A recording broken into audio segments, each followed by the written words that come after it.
Good afternoon and welcome on the Sunset Safari. My name's Brent. I've got Andrew on camera and we have Tara in final control. Just a little quick update. There's a lot of people been sending through messages that there's some giraffe at the Djuma Cam. I'm definitely going to try head that way a little bit later. I moved down to a different part of the reserve when I got going. And also the Wendy is still getting some maintenance done, so hopefully she'll be up and running soon. So unfortunately, just the jigger today.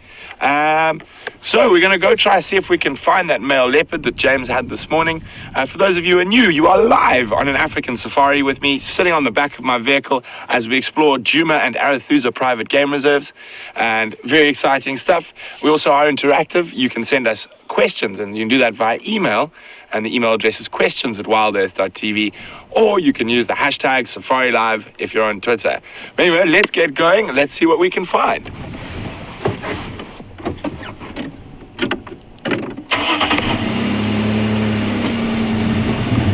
It is quite a cool and windy winter's afternoon here. It's about 21 degrees Celsius, which is 71 Fahrenheit. I'm hoping it doesn't get too cold.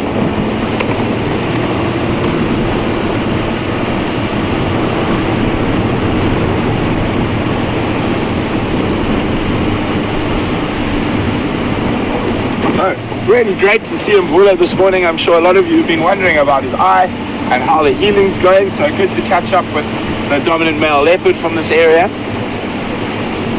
Oh.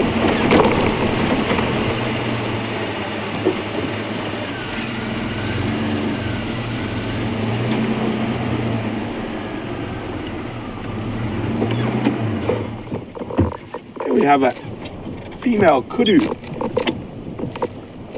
Probably, yeah, there's a few more around. And she's browsing on a buffalo thorn. Buffalo thorn, that little bush she's browsing on there, is very, very important in the winter months for the animals that eat leaves, as it's one of the evergreens, and so it provides a good source of nutrition and sustenance through the dry season.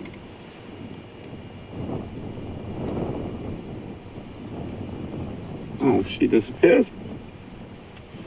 Nice way to start. Let's go see what else we can find. Oh, there's a little one there, Andrew. Can you get him? Mm-hmm. Slightly younger one. Also feeding on a buffalo thorn.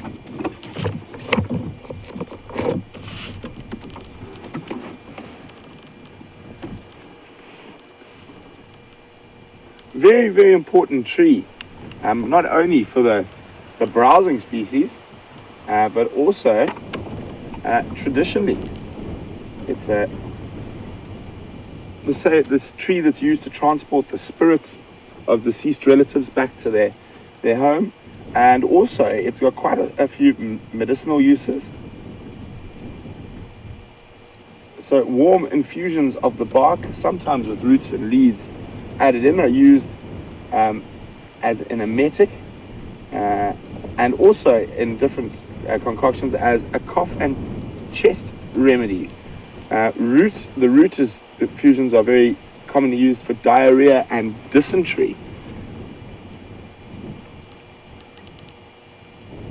And also the leaves can be applied externally onto boils, sores, or glandular swellings, not only to promote healing, but they also have slight pain relief. There you go. A kudu and a tree lesson.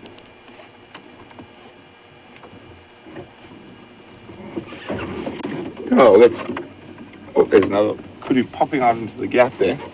And also heading straight towards another buffalo thorn.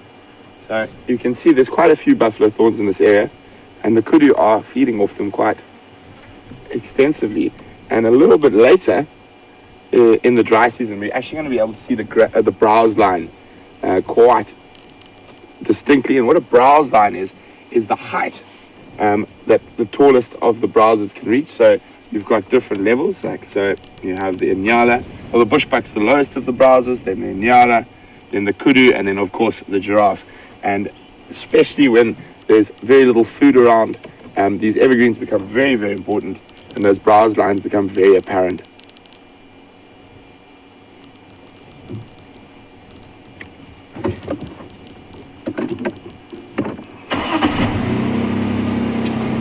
Okay, have a good afternoon, Kudus. Watch out for the lions and the leopards.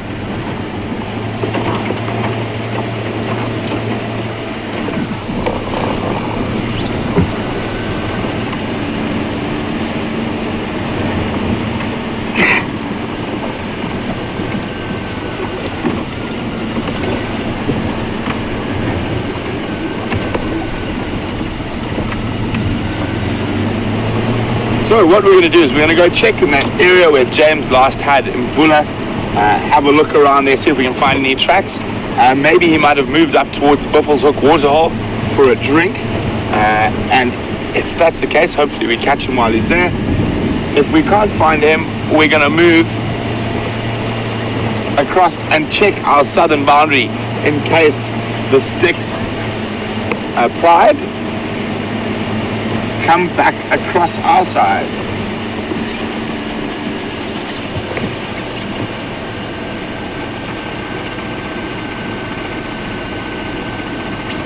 Hi, Nigel Khada at Morning Glory. It's just sent us an update on the Sticks, Pride and the Matimbas.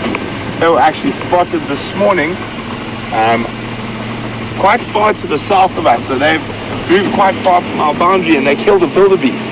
So thanks very much for that, guys.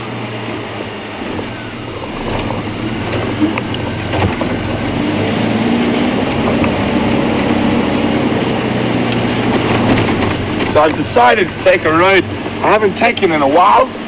So anything's possible. We'll keep a close eye around. It's always good to take roads you haven't taken in a while. You never know what's been happening, and there's always going to be signs of what's been around, and you can sort of get a better idea on what's been moving in the area.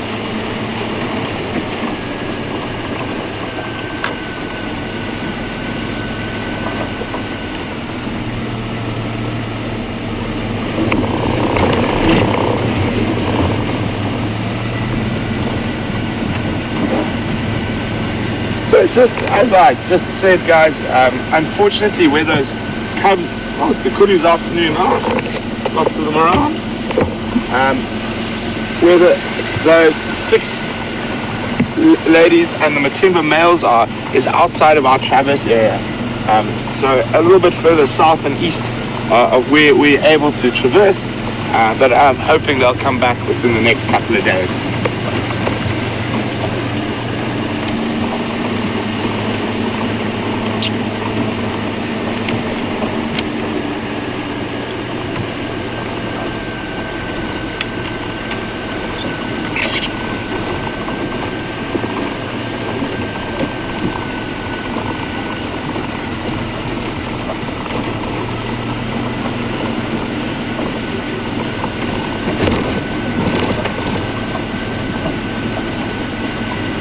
So what I'm going to do is I'm actually going to loop around to the other side of where James last saw that leopard and then make my way back towards. So if he has moved further, we're really in a better position to start tracking him rather than coming from behind.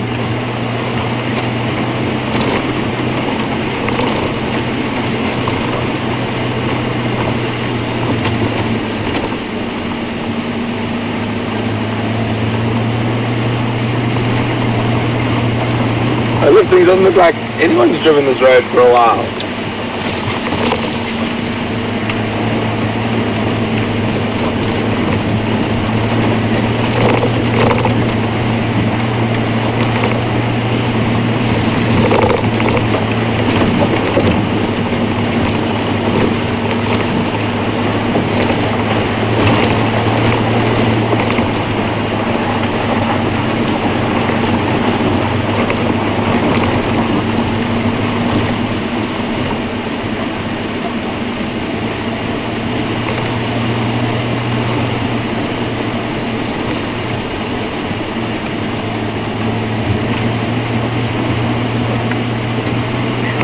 like the wind's calmed down a little bit, thankfully. I think it's going to be quite a spectacular sunset this evening. Lots of dust in the air, brought up from the wind during the day.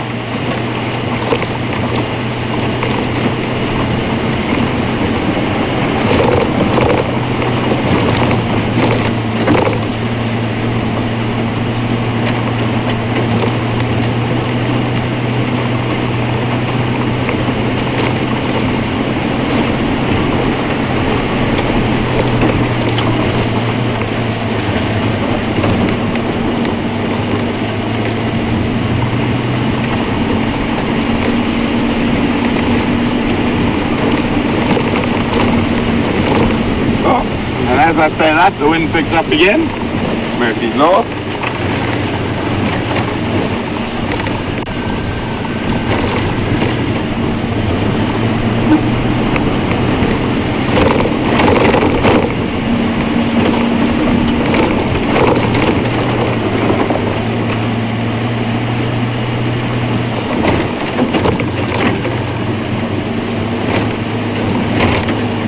On these windy afternoons, a lot of the prey species, so your herbivores, your plant-eating animals, can be a bit jumpy. So wind affects their hearing and their smell a little bit, so makes them a little bit more vulnerable to predators.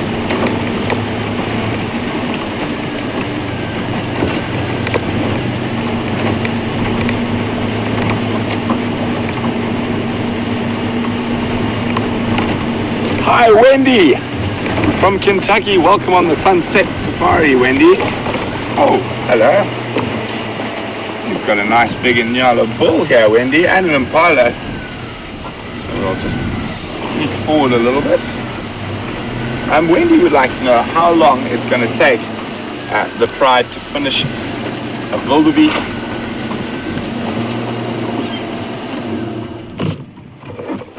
Oh, Wendy, with those two males there, it should be quite quick. They're probably less than a day.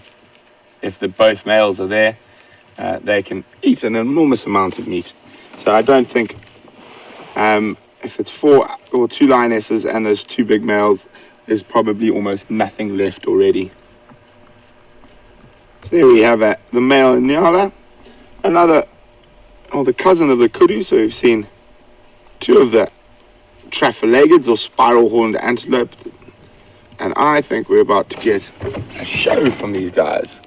You can see there's some females in the background, and there's another big male, and it looks like he's already erected his mane. So we'll try to get into a gap here. Say when, Andrew? There? That'll work out. So,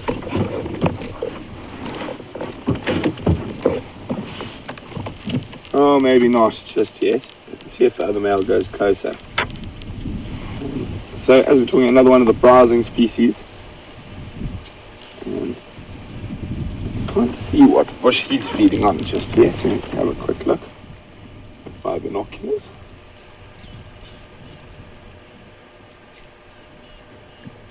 Looks like he's feeding on a small raisin bush.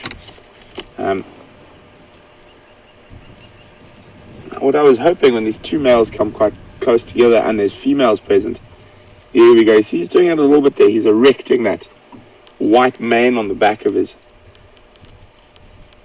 body, and that's a display. It's actually a threat display to ward off other males. And here comes the next guy. He's also starting, not properly erected yet, but definitely putting it up a little bit. And Nyala have developed a very interesting manner to avoid actual physical confrontation when they battle for females. Basically, they have a beauty contest, a Zoolander walk-off, and they walk with very stiff, straight legs and erect those manes. And whoever's the prettiest boy wins. And that's not to say that they won't sometimes still lock horns, but it is it is unusual.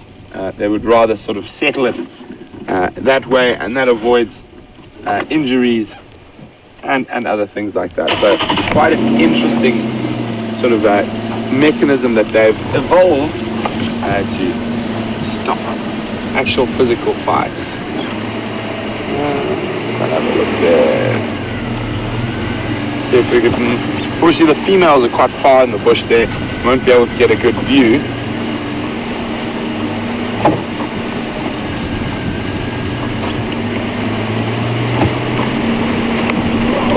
Nice spiral horned antelope around the sunset safari.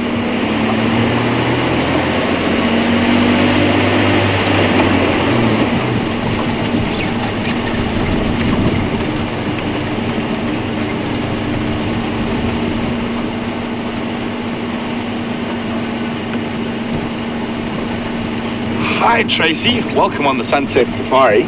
Tracy would like to know, what age do lions live to in the wild? Well, Tracy, female lions will probably live to just over, well, they stop breeding as far as my research goes at about 15 years old. They won't have any litters of cubs, but not many lionesses will live past 15, 16 years old in the wild. And male lions even shorter. They don't normally live much beyond 12 or 13. Obviously that can vary. They can sometimes live a little bit longer, but it is a very tough time in a male lion's life, sort of after he has been ousted from his territory, and they spend a lot of time sort of sneaking around the edges trying to avoid other lions. They lose condition quite quickly then, but normally between 12 and 15 is a good idea for both for the males, and then 15, 16. Sometimes some individuals may live up to 17, 18, but it is more unusual. Thanks very much for that, Tracy.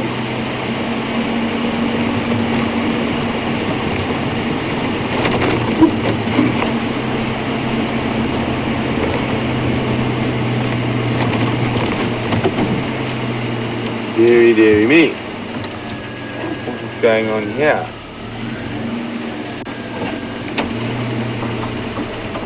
I wonder if this is not where that male leopard walked in this morning when he came into the reserve, rather than, unfortunately the light is quite bad. It's going to be quite difficult. I'll try and get a spot where you might be able to see the tracks nicely.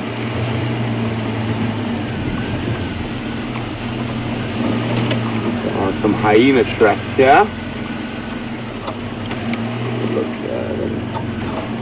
See them clearly on that side there. Let's get one. Okay, Andrew's going to grab one. So I think this is where he came into the reserve this morning.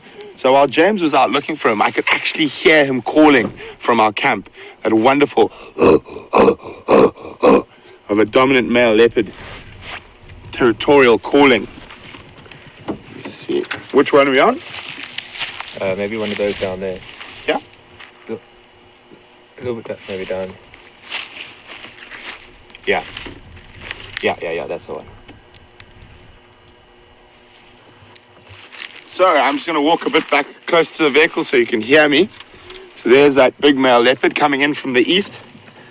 And I heard him calling all the way along the drainage line, the Mvula River, this morning before James found him. So I don't think these are his tracks from this afternoon.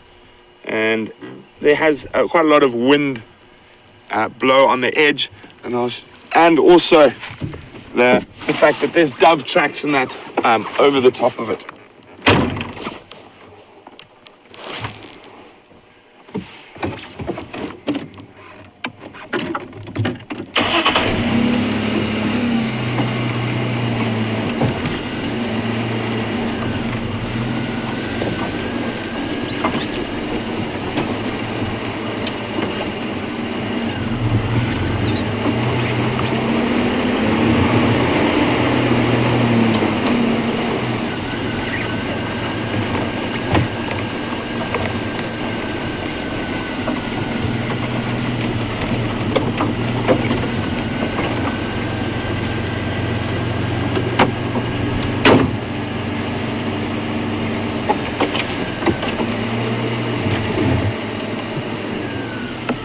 It's going to disappear. We might get a shot. Can you see it, Andrew? No. It's just gone behind that log. Quite a very cool bird. One of my favorite of the franklins, but they are quite shy and retiring. But we are seeing more and more of them at this time of the year. Unfortunately, it did a runner, but I will keep out another look for them. Very pretty. I'll find a picture for you guys while we're moving along. And it's called a Shelley's franklin. And wonderful call in the early morning and the late afternoon in the bush. And you hear the different coveys of Shelley's franklin calling to each other.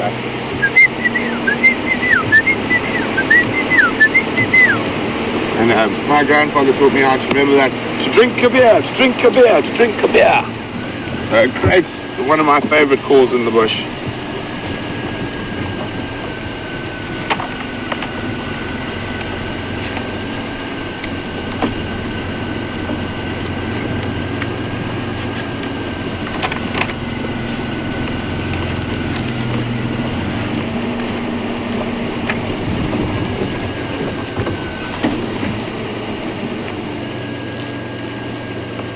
Here we go. That's them there. Number 3.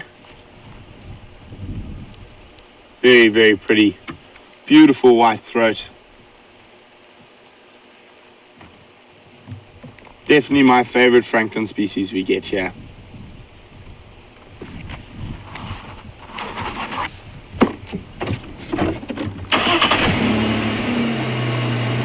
So we got a question from Pamela. Hi Pamela, welcome on the Sunset Safari. Pamela says we haven't seen ellies for a while. Is it possible that they've moved somewhere that's warmer than the Sabi Sands? Well, Pamela, not they're around. We had a few, when was it? I think 2 afternoons ago, I had a few elephants on quarantine. But they are moving more at the moment because it's very dry.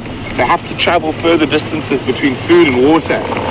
So we will go through times where we've got quite a lot of elephants, and then it'll slow down and they'll move somewhere else, and then there'll be times where we don't have too many elephants. We're unfortunately going through one of those quiet elephant times at the moment.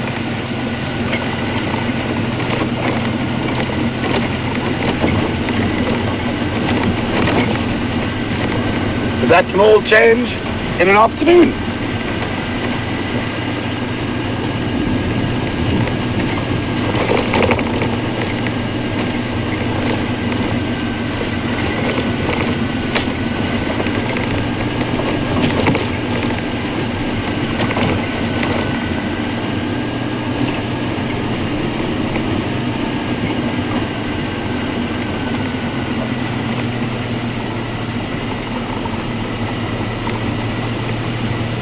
Hi, Jacqueline, from Savannah, Georgia, a Southern Belle.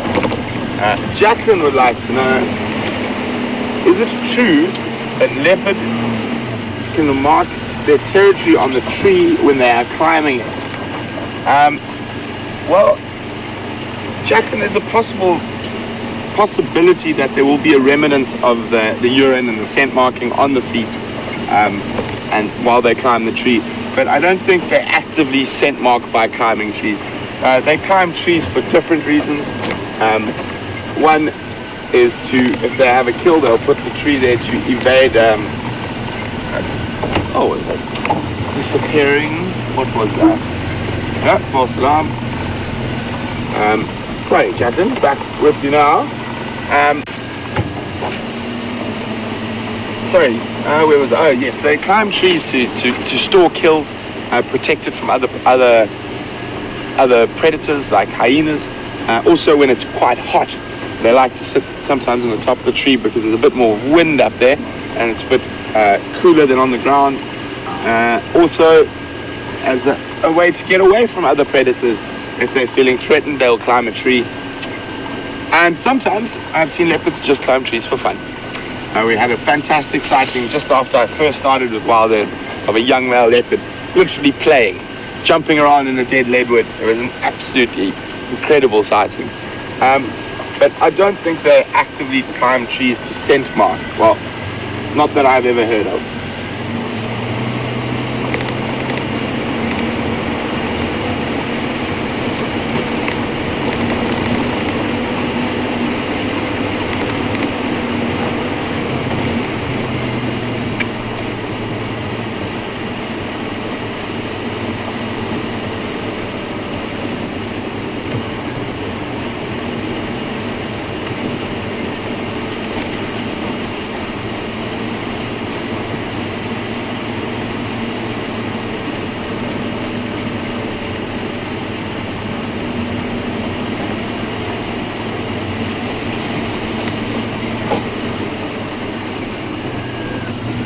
Hi, Craig, from the Lone Star State, Texas.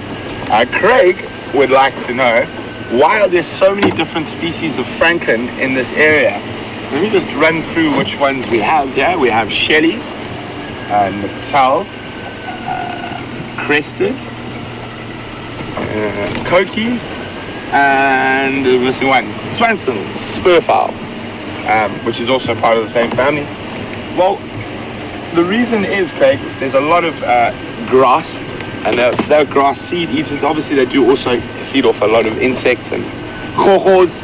I know I taught some of the guys, if you're new, the word chocho is a South African colloquialism for a bug. It's a chocho or a nunu, anything like that.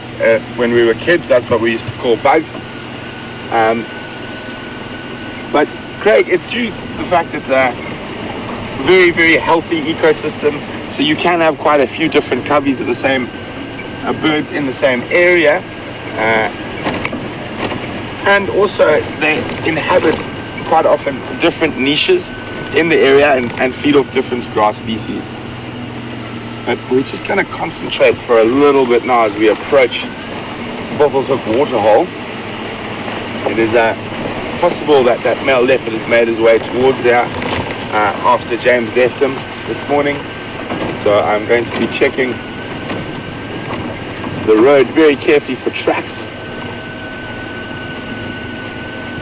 And I'm hoping he hasn't meandered north out of our Travis area.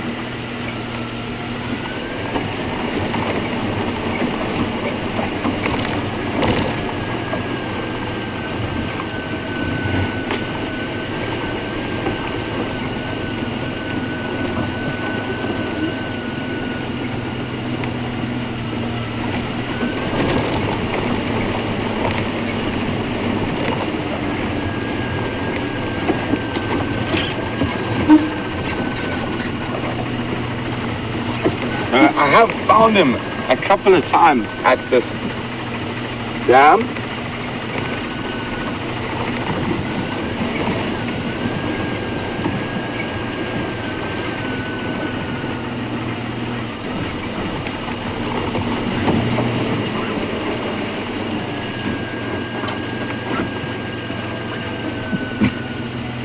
He's a lone hippo.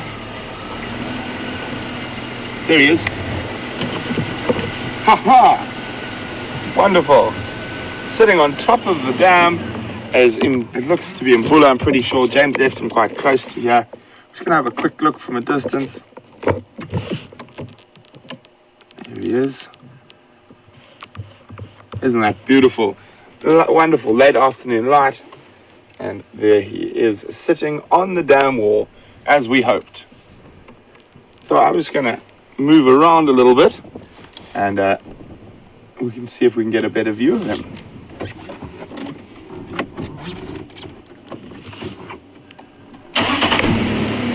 Don't you love it when a good plan comes together, Andrew?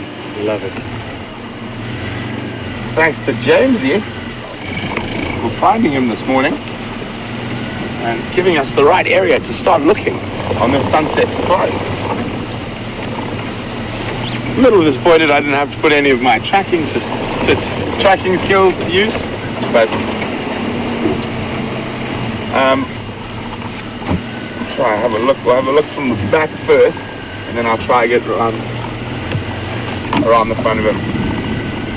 Afternoon, Ephraim. I have Mvula at Buffalo's Hook Dam.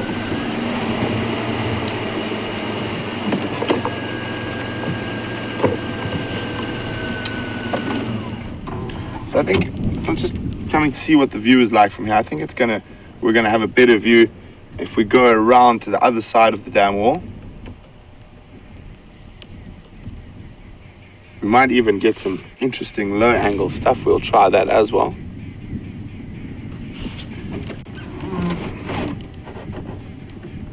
So we're gonna pop around to the other side and have a look at his pretty face. Ephraim, did you copy that update?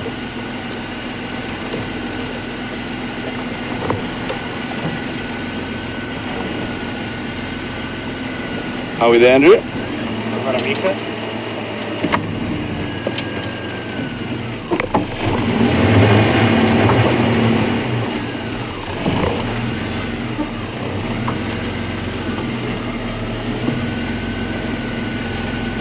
So guys, I've just got to go through this quite steep dip and behind the dam wall here, and we do lose signal in sometimes when we're here, so just bear with us. If we do, it'll be quick and we'll be in and out of it.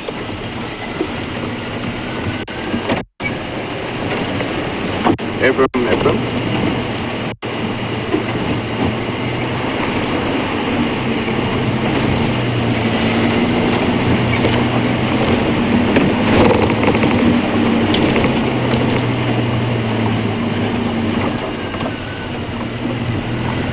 So if we're lucky, we might catch him going down to have a drink just now.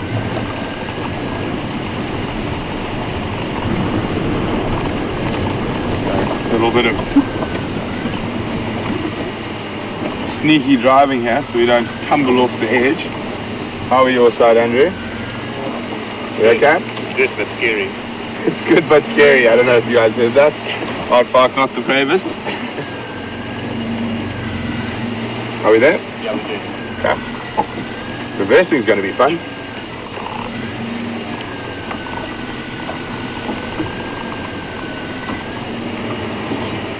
Here we go.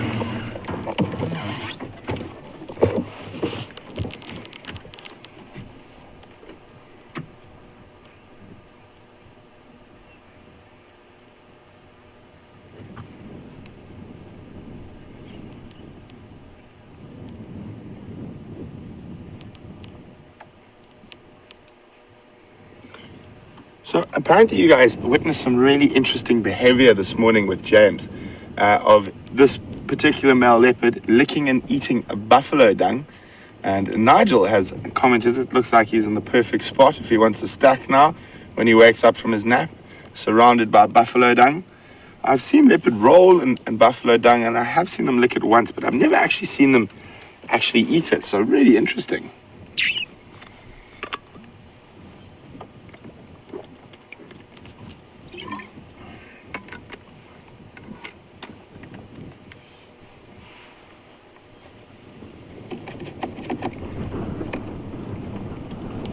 Is any station copying me?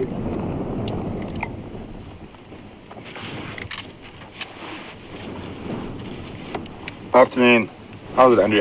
We've got Mvula at Buffelshoek Dam.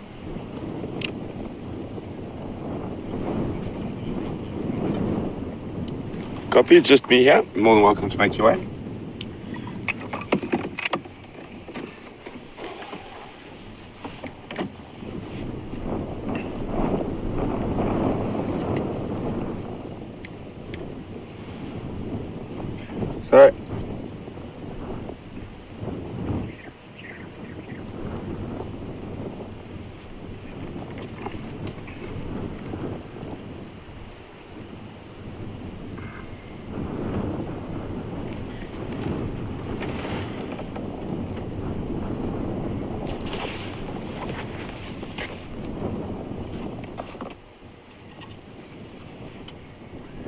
So, I've just been having a look now. This is the first time I've seen Mvula since he's had this that injury to his eye.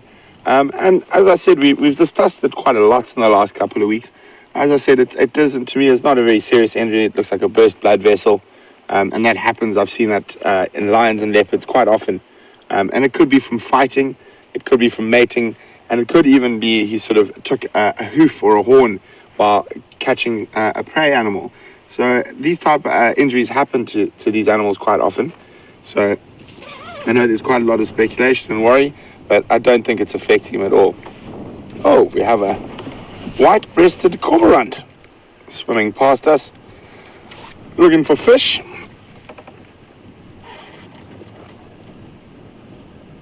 This is the largest cormorant species we get in southern Africa. They actually are quite big birds.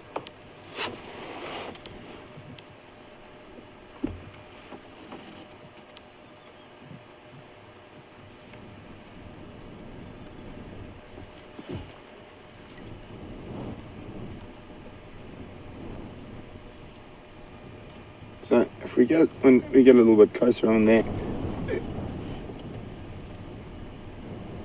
he might climb out onto the side, it looks like.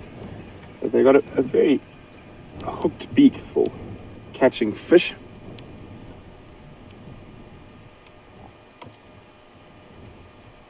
Specialized feathers, that sort of almost oily sheen, a sort of waterproofing. Not quite waterproofing, but it does enable them to fly quite quickly after being in the water, whereas most birds would become waterlogged.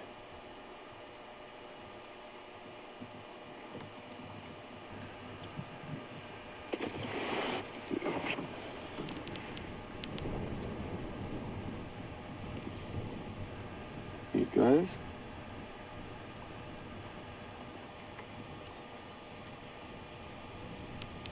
And he has some oxpeckers off behind in the bush. Possibly there's some buffalo bulls around, we just can't see them at the moment. So it's one of their favorite hangouts. Oh, look at that. Little shake off. And you can see those big webbed feet for swimming. Incredibly powerful swimmers, and they can dive to some quite incredible depths. There we go. Drying off, shaking. Probably sit in the sun for a while, warm up. Oh. Doing a bit of preening. There we go. Trying to get rid of the water.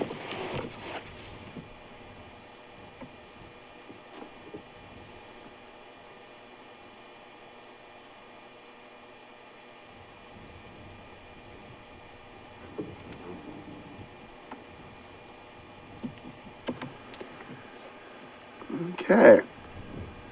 So Mvula's popped his head up. We're swinging around at the moment. Let's come have a look. I think the injury is to the right eye. I can't see anything in the left eye just yet, but he is only side on to me.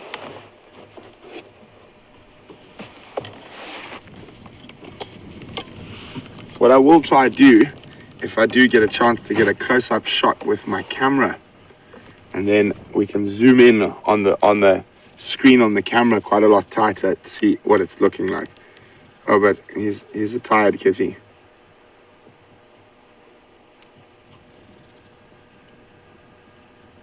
Very beautiful leopard.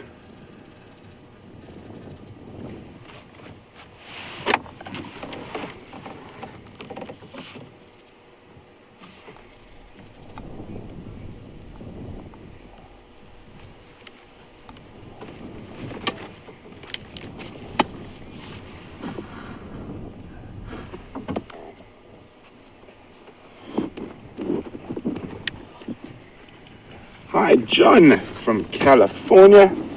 Welcome on the Sunset Safari. John says he's seen male lions eating bull hippo poo and bull buffalo poo. And the theory on that is that it's to intake testosterone. And John would like to know what I think about that. John, I've never heard that before. I don't know. I don't think it's a plausible thing. And I mean, because I've seen lionesses also eat buffalo dung. I'm not sure whether it was bull or cow buffalo dung. And roll in it and that. I think sometimes they just like smelly things. Oh, catch that fly.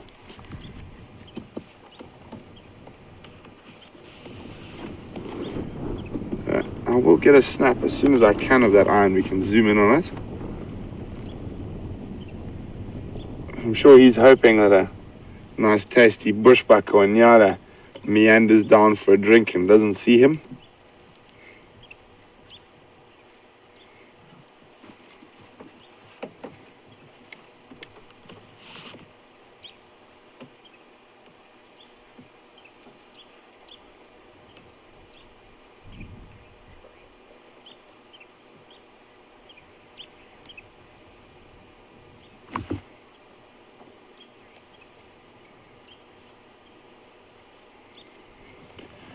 So, hi, Ellen from Arkansas. Welcome on the Sunset Safari, Ellen. Ellen says maybe he was after the buffalo dung because he was craving buffalo. Well, maybe that's the case, Ellen. I only known of one male leopard that hunted buffalo successfully and regularly. That was also in the Sabi Sands.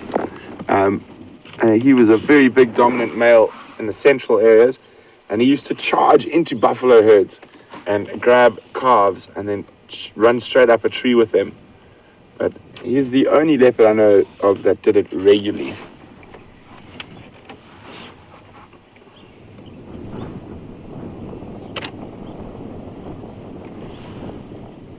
Just waiting for him to turn so we can get a closer look at that eye.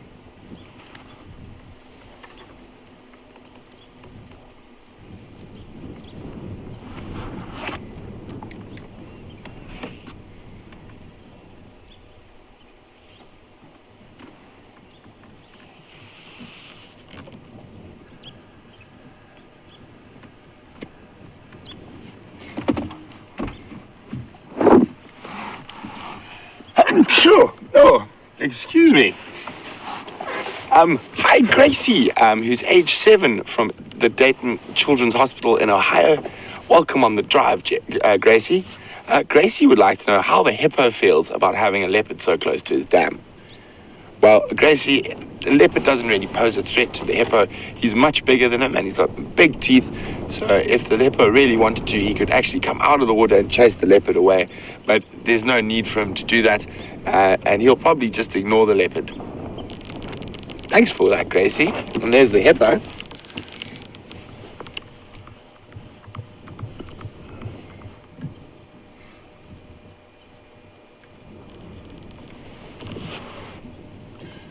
And you can see he's taking very little notice of the leopard at the moment.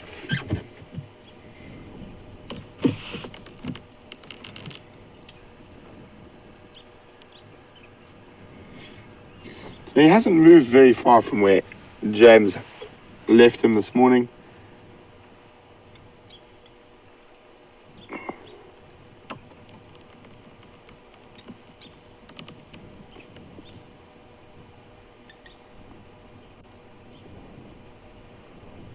I'm hoping he'll pop down for a drink just now.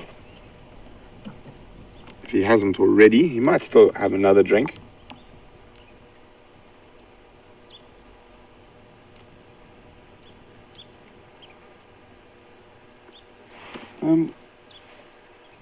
Let's see if we can get a little bit closer. Unfortunately, where he is makes it a little bit difficult to change angle.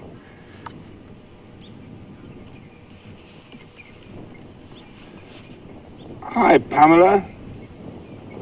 Pamela from on the Twitter sphere is asking how much do leopards sleep? Are they like house cats that sleep to 12 to 13 hours a day?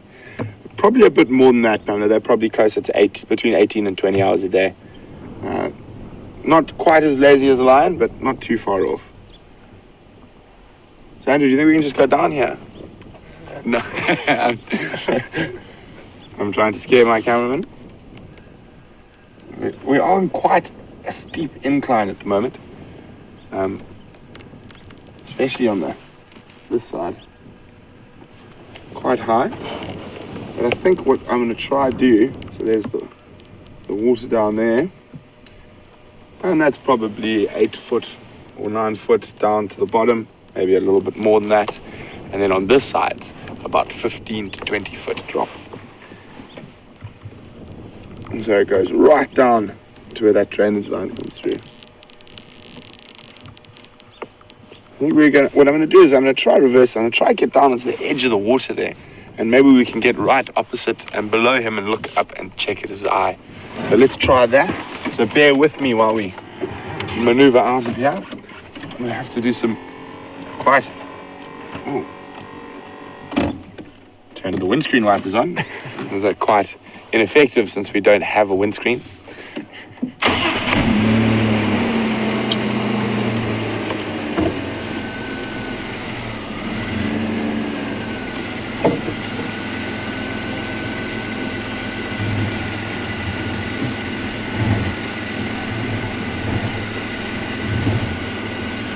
So this is quite a delicate little reversing process we're going through here. As these dam wall's quite old, it's crumbled. So I'm sure many years ago it was the norm to drive over this dam wall, not behind the back like we do now, but now it is very narrow. So I'm just going to be concentrating for the next few seconds so Andrew and I don't go bye-bye.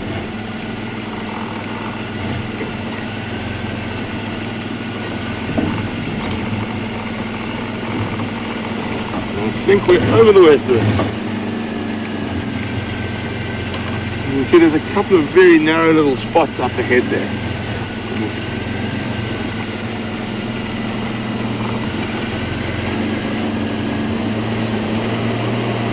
Safe and sound.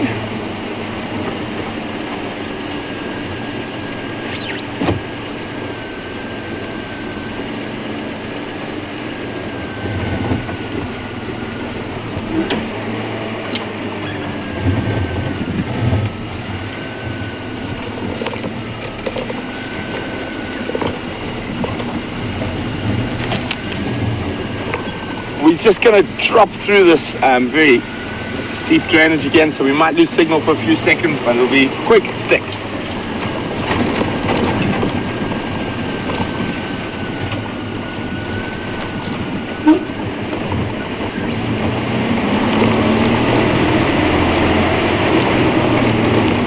There we go, back through. A big thank you to Kevin. Kevin has done some extensive research on buffalo, a leopard eating buffalo dung. Apparently they do it when they're having digestive problems, as they get certain digestive enzymes from the dung. Thanks very much, Kevin. That's the best thing about being on safari. You learn something new every single day.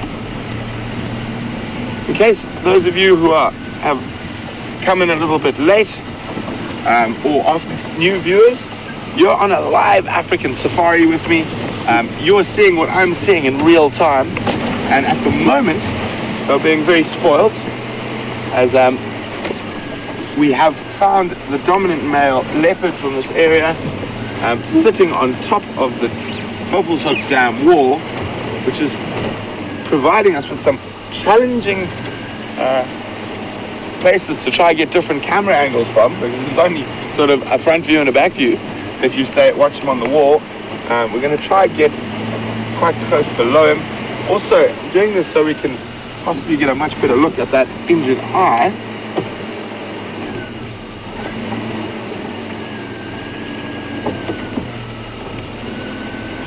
And also I should be able to see if he has, oh, of course he's going to get up and start moving as soon as we get all the way down here. Hold on, guys.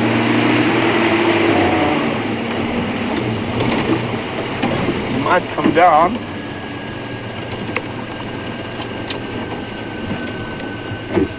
Is he?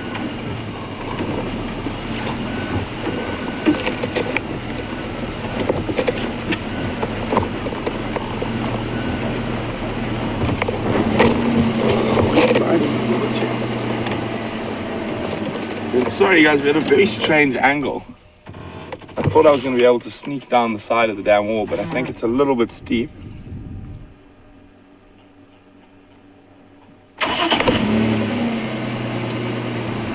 Oh, he's just moved to lie down in a different position. A slightly more challenging position. Oh shit. Just bear with me a second, guys. There's a bit of a slide. I don't want to get stuck in the mud.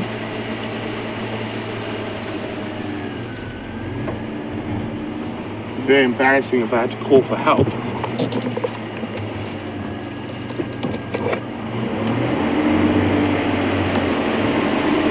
Or put my cameraman in the dam with the hippo, which nearly happened there. We had a little slip where we slid into the water for a second. Glad that's over.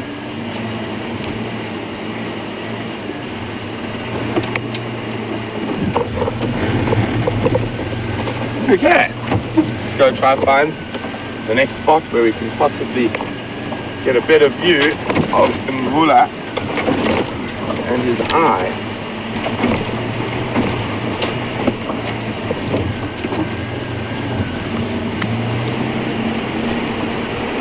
Oh, he's really making it a bit difficult for us.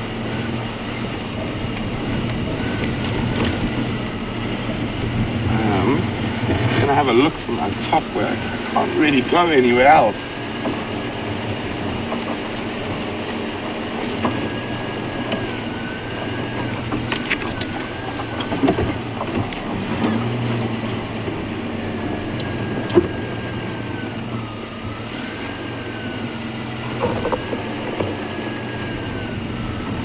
I think that's the best view we're going to get for now. He's moved from one buffalo patch to the next.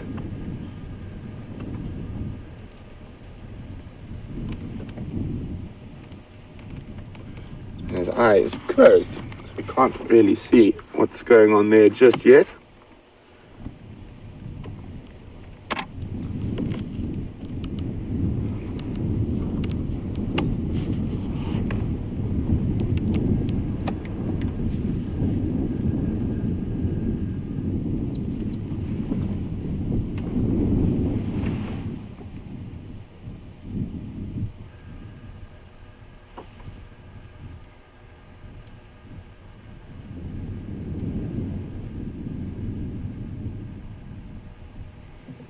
Very quiet evening.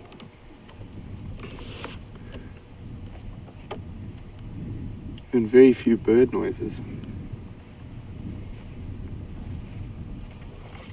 So as I was saying, if you guys have just joined in, we're sitting live with a male leopard on the Buffelshoek Hook Dam wall. And if you are a new viewer, you are able to ask us questions about what we're seeing, and you can do that by emailing us at questions@wildearth.tv, or you can use the hashtag Safari Live if you're on Twitter.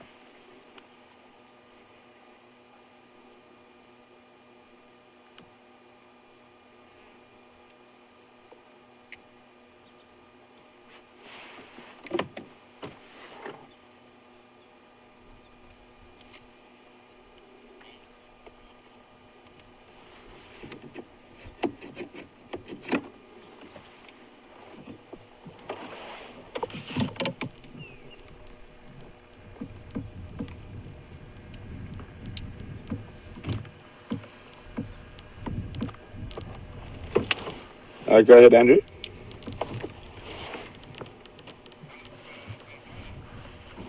Firm, he's in the middle of the wall. Best approach for the moment would probably be from the eastern side.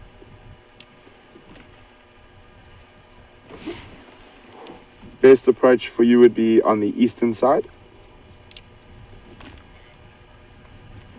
Sorry, correction, Andrew, western side, western side.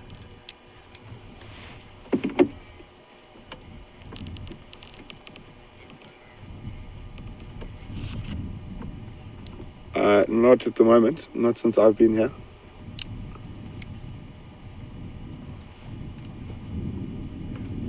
So we've got a question from Dennis. Dennis would like to know, is this a bull hippo? And if so, was he chased away by all the ladies because there was a bigger, better looking hippo where he came from? So no, Dennis, he would have been chased away by the dominant male hippo.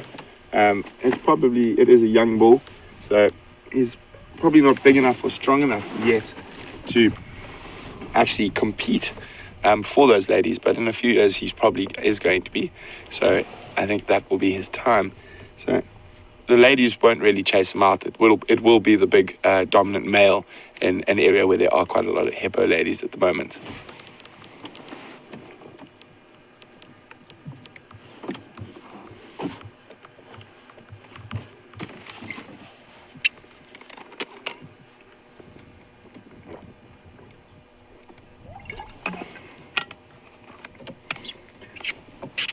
Hi, Pamela. Pamela would like to know how clean the water Sorry, Pamela, I've just got an update on the radio. Copy, thanks very much, Andrew. Hi, Pamela. Sorry, back with you. Let me just turn this down a little bit. Pamela would like to know how clean the water is in Buffelshoek Dam. Not very. Lots of algae, lots of algae, lots of urine, elephant urine, buffalo urine, feces. So I think it's not very clean. I wouldn't recommend drinking it if you're a person. Here comes Andrew.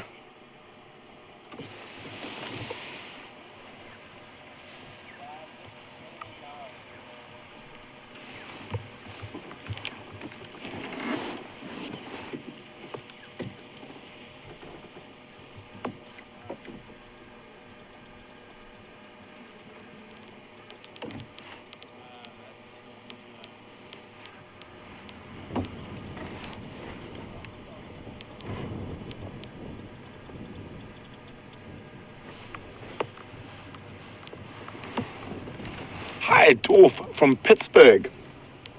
Dorf would like to know how old this male leopard that's lying in front of us is, and how do you spell his name? If I remember correctly, Mvula is probably 10 or 11. You guys can double check. I know a lot of you guys watch regularly and have a better idea of all the ages of the animals than I do. So please let me know exactly how old Mvula is. I think he's around 10 or 11 years old. And the spelling of his name is Mvula, and that means rain.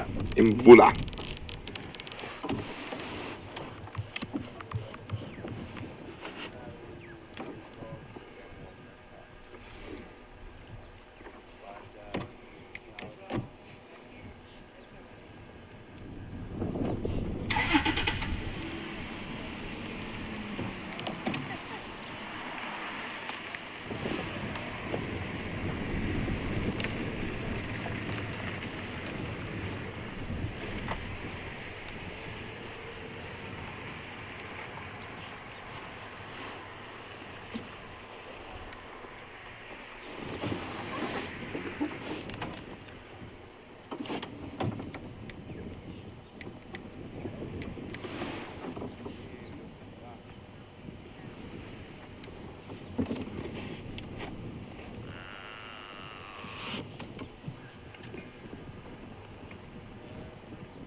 Hi, Cameron, who's aged 5 at the Dayton Children's Hospital in Ohio.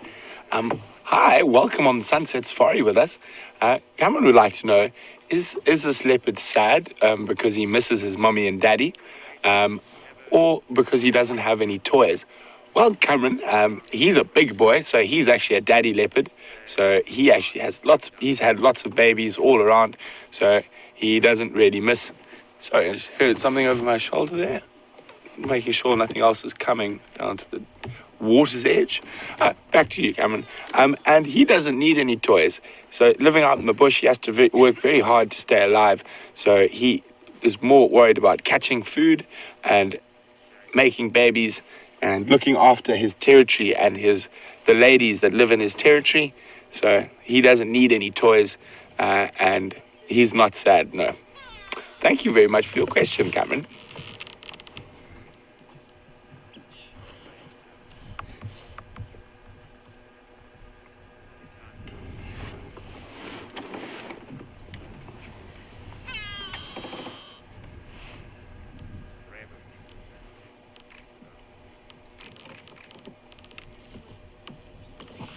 Hi, Wesley. Wesley would like to know, what speed can a leopard reach? Well, Wesley, a leopard's top speed is around 24 meters per second. And if I remember correctly, it's around 90 kilometers an hour. 24 meters a second, around 90 kilometers an hour.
a big thank you to MJ, John, and George Ann for helping me confirm Mvula's age. He is 10 years or around 10 years old.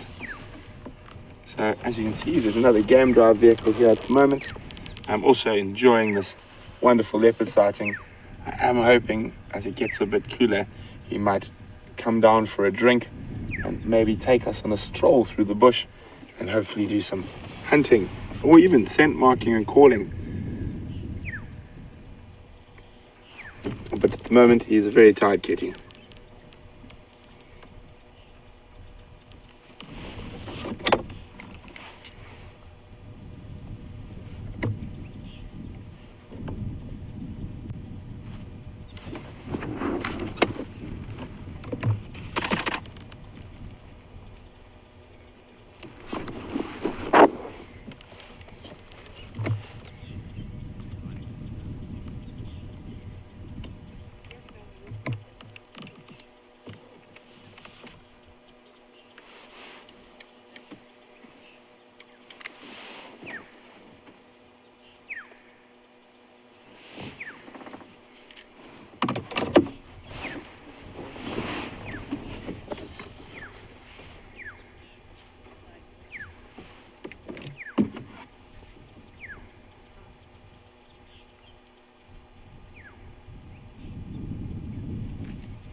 Hi, Ellen from Arkansas.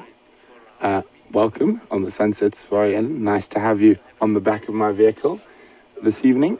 Ellen would like to know if a leopard was in distress, would it call for help from other leopards in the territory?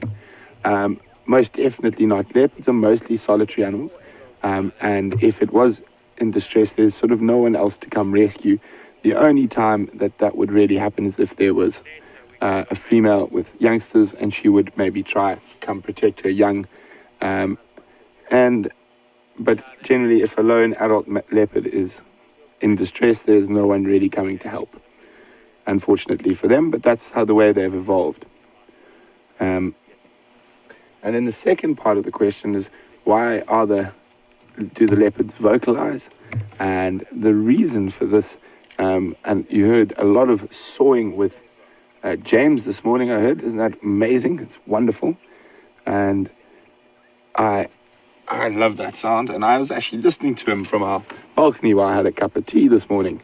But the reason they do that sawing sound is, one is for territory. It's to let other male leopards know that this is his territory. Females will also to find females, and females will call to find males, and females will also call to also advertise that their territory and to try keep other females out of their territory.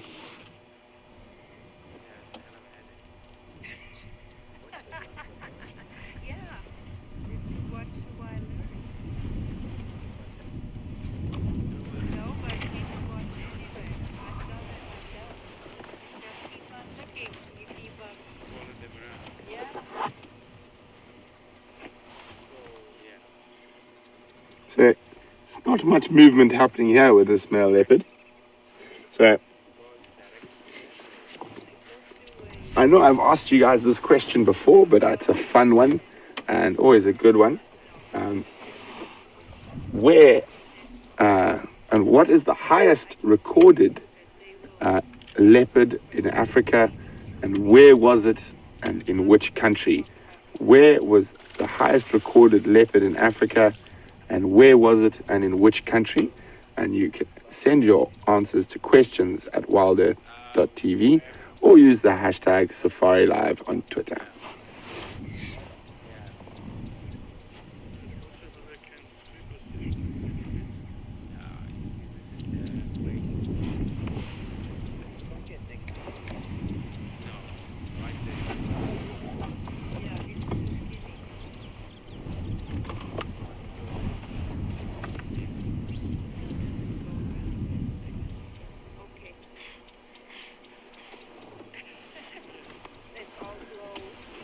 Hi, Khada and Mary, welcome. Khada and Mary are asking if I can ID some of the birds that are making a noise in the background. So I'm going to try listen. I'm going to take my earpiece out for a second so I can hear.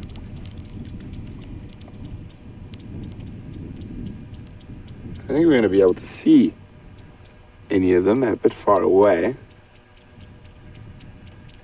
I can hear a chin spot batis giving an alarm call.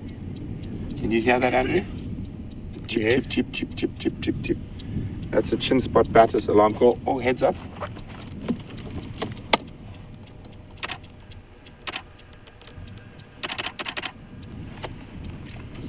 Just trying to see if we can get a... I can't really see on that photo. Oh, and back. So you can hear there's a chin spot batis alarm calling. Normally, they have a very different call that we hear out here, and it's that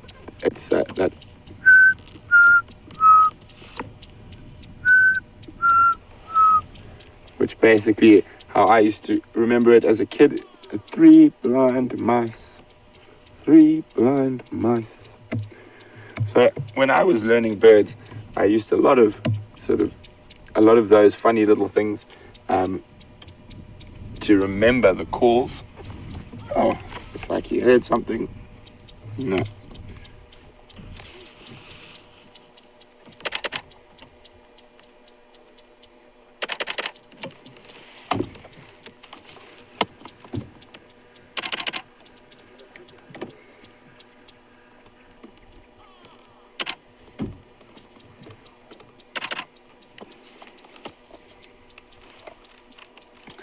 Hi, Steve from Staffordshire. Steve would like to know, do leopards hunt at night? There's some waterbuck coming down as well. We're not going to be able to show you them because we would have to swing the camera, and Andrew would have to literally become a contortionist to get around to there, but that's what he spotted. Two waterbuck females. I'm not sure whether they've spotted him yet.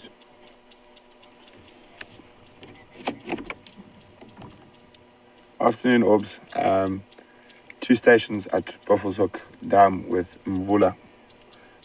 And there's also a Nyoni in this position.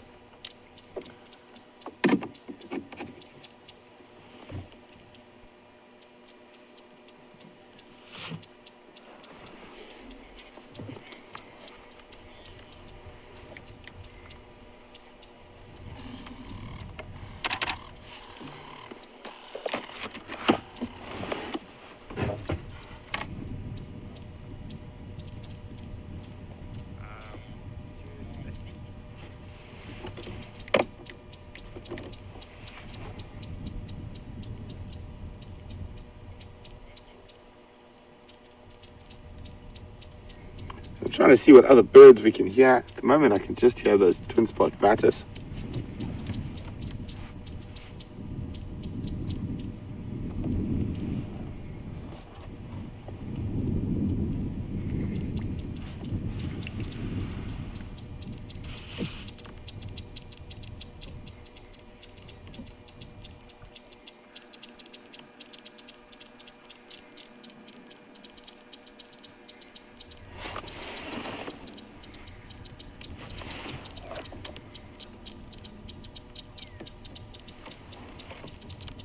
So those chin spot batters are in this corner up here where the drainage line flows in, and there's also, I think I just heard a go-away bird in the distance. But so they could be alarming at a slender mongoose, a snake, but just over there it seems to be they're quite upset with something. I just heard another bird now. Let me just listen again quickly.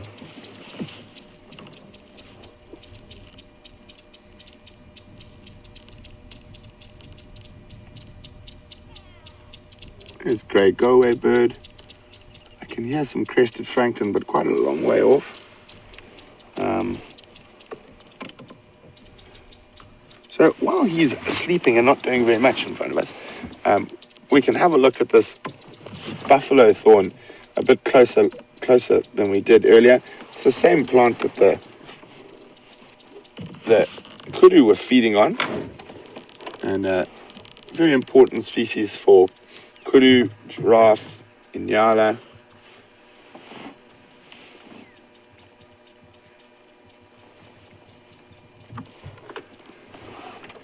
Oh, we got, it looks to be a pair of African hawk eagles passing by. Let's have a quick look. No, I stand corrected. There's a white-backed vulture. I just saw two. I didn't have it. I saw that very distinct M in the wing.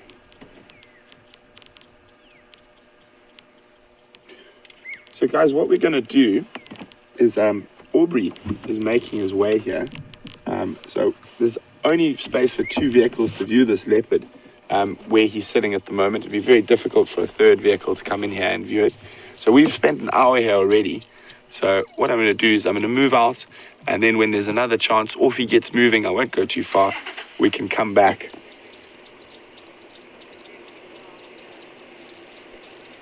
Okay.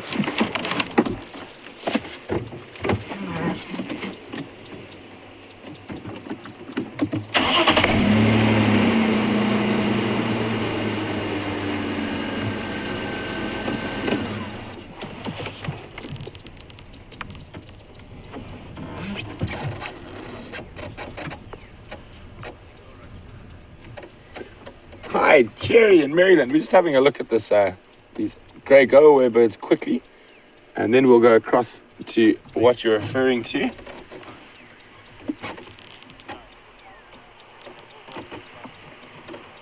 It looks like they're feeding. Can't see on what.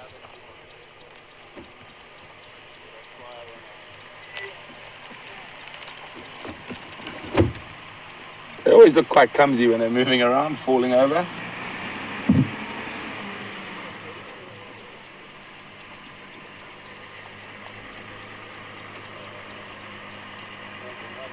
Well, Jerry,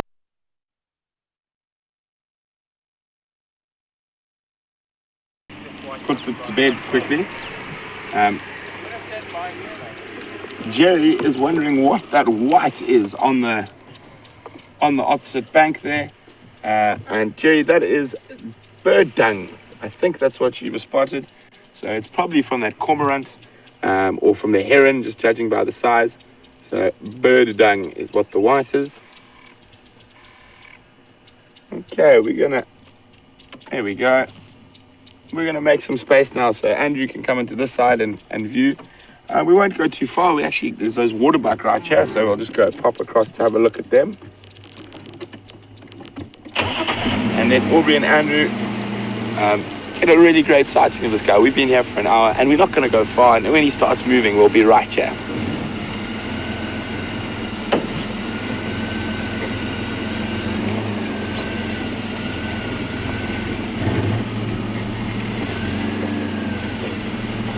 That was big. I nearly made a boo-boo. I nearly drove over some fresh leopard dung, and that would have been a very unpleasant smelling vehicle for the day if we'd driven over that fresh leopard dung.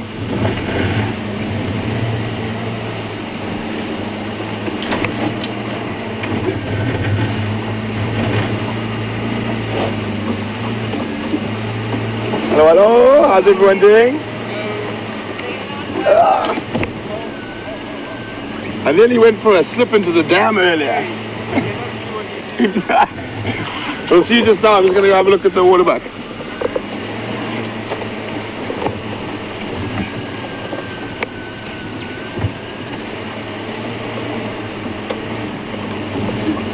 So it's very important that we share the sightings. We all work together to try and find these animals for everyone. And he's still very much a flat cat there. We're not going to go too far, but I'm going to sneak around the corner. Where did they go? I saw them run up there. Did they just run away? Yeah. Literally, don't even. Yeah. And did they spot the leopard? Yeah. Oh, he lifted his head. There they are. I literally was like, oh, we're going to have such a nice, pretty female waterbuck in such lovely afternoon lights. And then I come around the corner and she's gone. Good spotting, Andrew. So they're a bit nervous because of that leopard sitting on the damn wall. But this is actually quite nice because you can see how well the following mechanism works in that round ring on their bottom.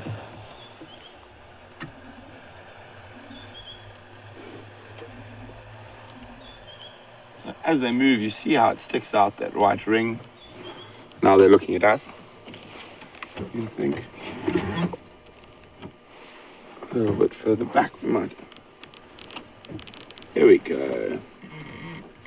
Hello, pretty lady.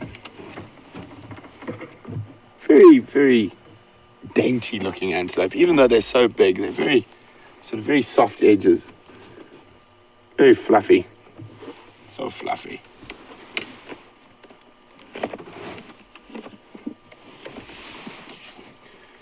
We only get two types of waterbuck in Africa. This, which is the common waterbuck, and then we get a Defusser waterbuck. The Defusser waterbuck doesn't have that white ring on its bum. He's just got a much paler rump, but they don't have that distinct white ring like our common waterbuck that we have here.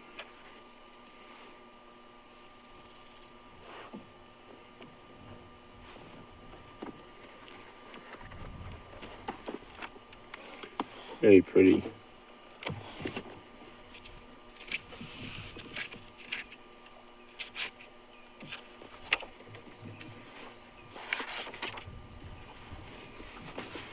So they're part of the Redunxia family, and that includes waterbuck and reedbuck and cob and buku. All generally associated with water.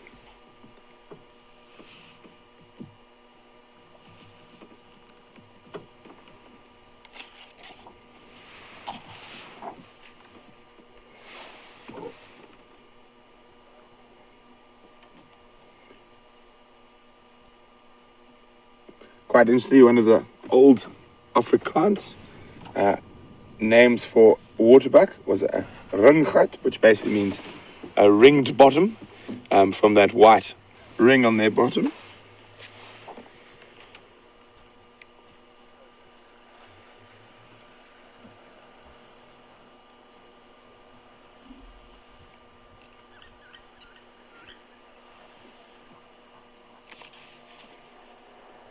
So they only occur on the eastern side of Africa.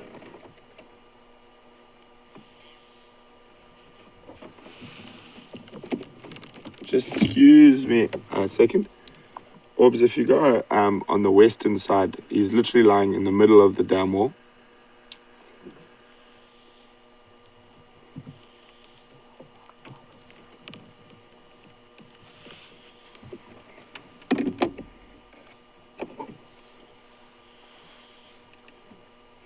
Sorry about that, just letting Aubrey from Juma know where the leopard is.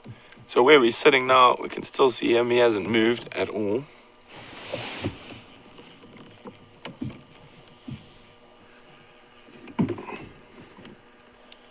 There's currently 3 stations, or 2 stations, 1 station making their way to Mvula at Buffelshoek Dam. That's the only update for the afternoon.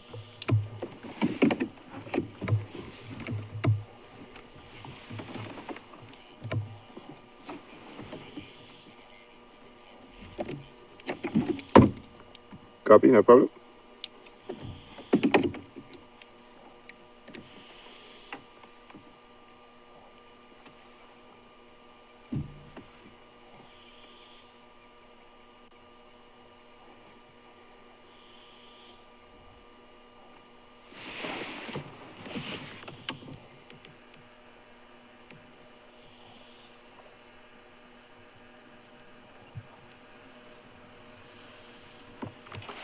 Hi, Ashley from the UK. Ashley has said she's been told that predators don't like waterbuck meat. Is this true? I've heard that a lot, Ashley. I've actually witnessed it a little bit myself. I saw 2 male cheetah kill an adult waterbuck, and they only fed a very short time on it before leaving the whole carcass. I have seen lions do that. I think they're not particularly fond of it because there's a gland. Are you watching, Andrew? Mm-hmm. See if he gets up and does something. Mm-hmm. There's a gland at the base of their neck that secretes a very oily substance. You can actually smell it. And that also gives their fur a bit of a waterproof coating. And this is said to taint the meat, and that oil sort of gets into the meat, and some predators don't like it.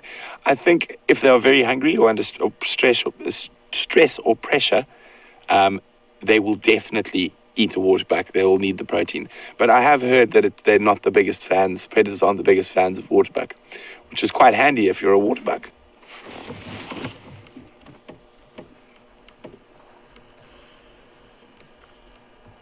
So quite interesting, a very interesting little fact about waterbuck is that their hair on their body is different from the sort of hair on impala.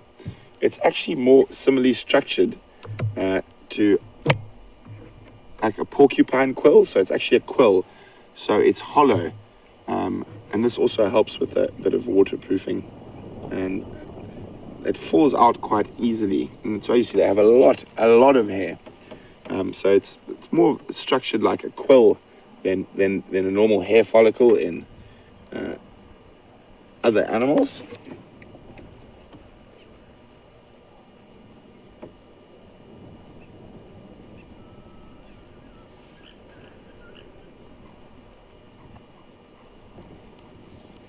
Oh, a little tidbit from Ginny on Twitter. Ginny just like me to let everyone know that they have a heart-shaped nose. We'll try see if she turns and shows us her little schnoz.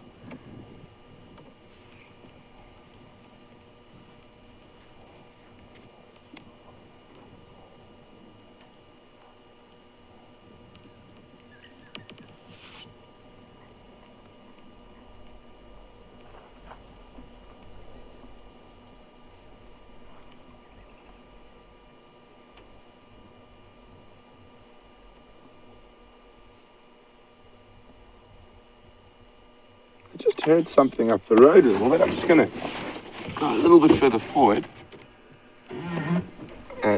He hasn't moved a muscle, the Mvula male leopard behind us. But I did think I heard something just moving a little bit higher up the road.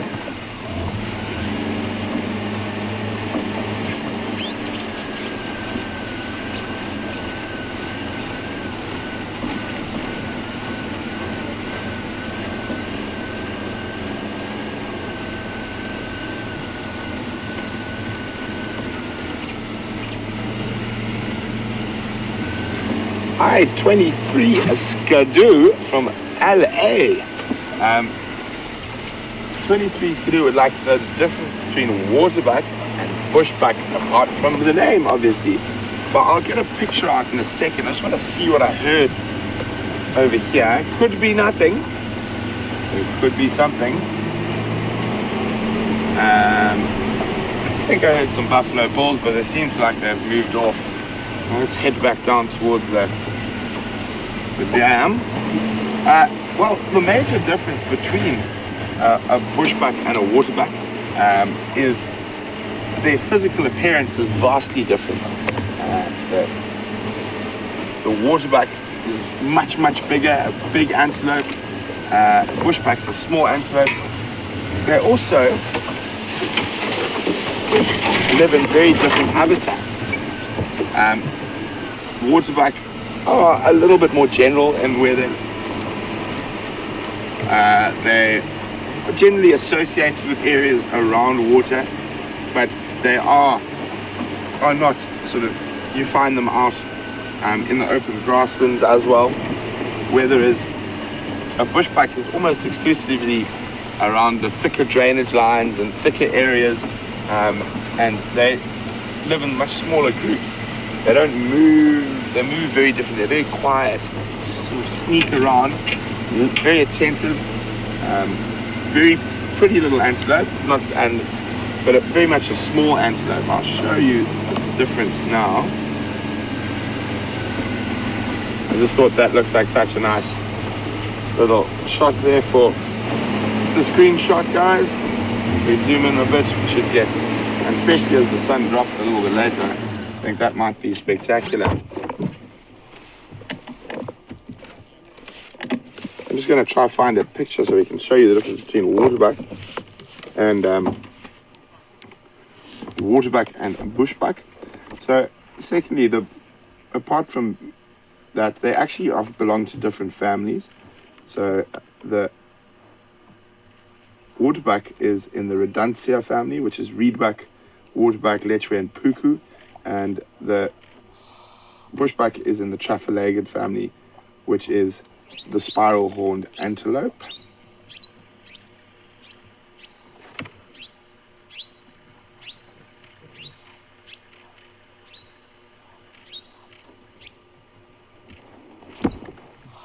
So there's some beautiful stuff happening up in the sky, and it's going to be, could be quite spectacular. As the sun gets a little bit lower, those clouds give us a little gap with that male leopard there.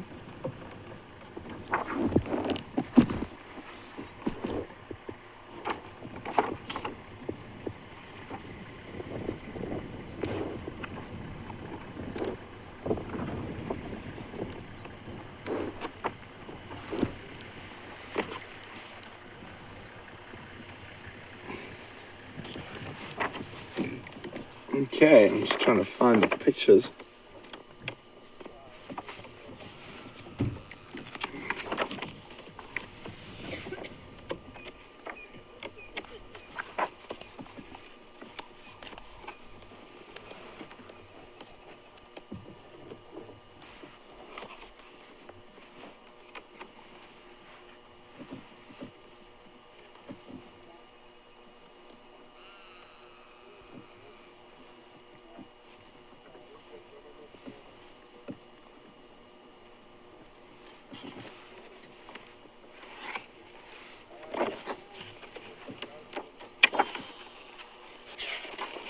I'm just trying to find the picture of this waterbuck. I've got one of the bushbuck.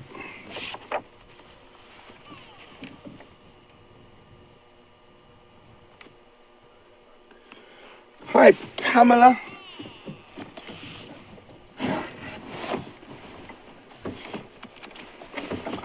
Pamela would like to know whether those waterbuck we just saw are related to the red deer that she sees in upstate New York.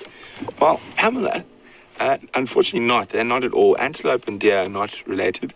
Deer's, one of the main differences between antelope and deer is that deer's horns fall off, whereas an antelope's horns are there throughout its life. Also, there is only one country that has naturally occurring deer in Africa, and it is red deer, strangely enough, and that is in Morocco, in the Atlas Mountains. There are some surviving indigenous red deer. So we've got a picture of a bushbuck, and we've just seen the waterbuck, so probably a little bit easier, but here you can see very, very different looking antelope. The males can be from this orange color all the way through to a dark brown like the Nyala. Little white stripes and little spots on them. Very pretty, dainty little antelope, whereas the waterbuck's quite a big antelope. And there we go. So while we're waiting for this lazy leopard to jump up and do something, we're going to play a little quiz. Let me just move the vehicle forward a skosh.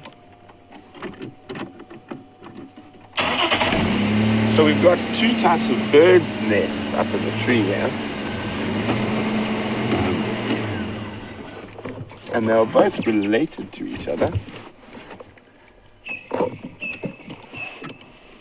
But they are different species. There we go. So you can see there's two very different styles of nest building as well. You've got a very sort of thick, messy, thorny nest, and it's quite big, and there's multiple of them. Those big sort of piles of bush there.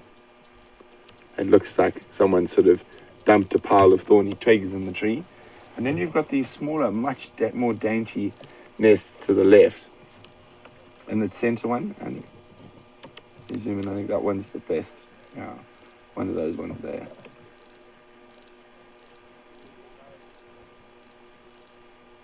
There we go. You see below the thorny mess, and to the left of it, there's some other nests. Now, I would like to know which birds made these nests.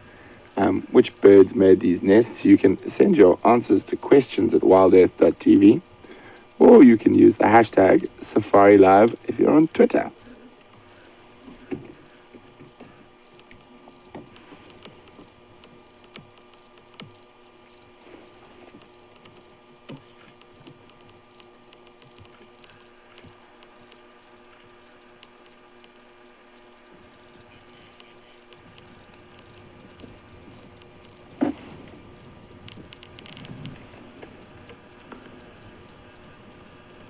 There's a question from Wesley.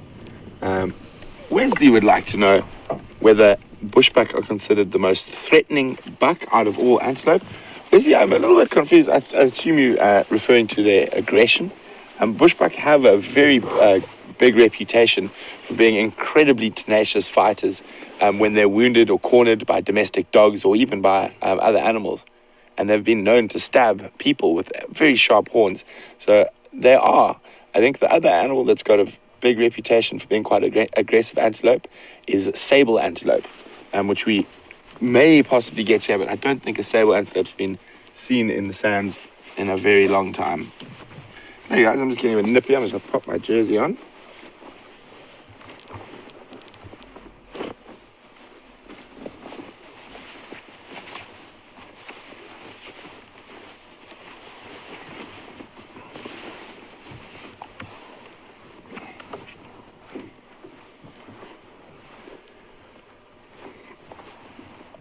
So I'm going to tell you guys a story while we wait for some of those answers on the birds' nests, and it's to do with hippo. So there's some wonderful traditional stories that have been sort of told around the campfire for generations to kids, and a lot of them have lessons in it. And this one in particular is about when hippo was hairy. It is called When Hippo Was Hairy, and it is a Zulu folklore. So, hippo has...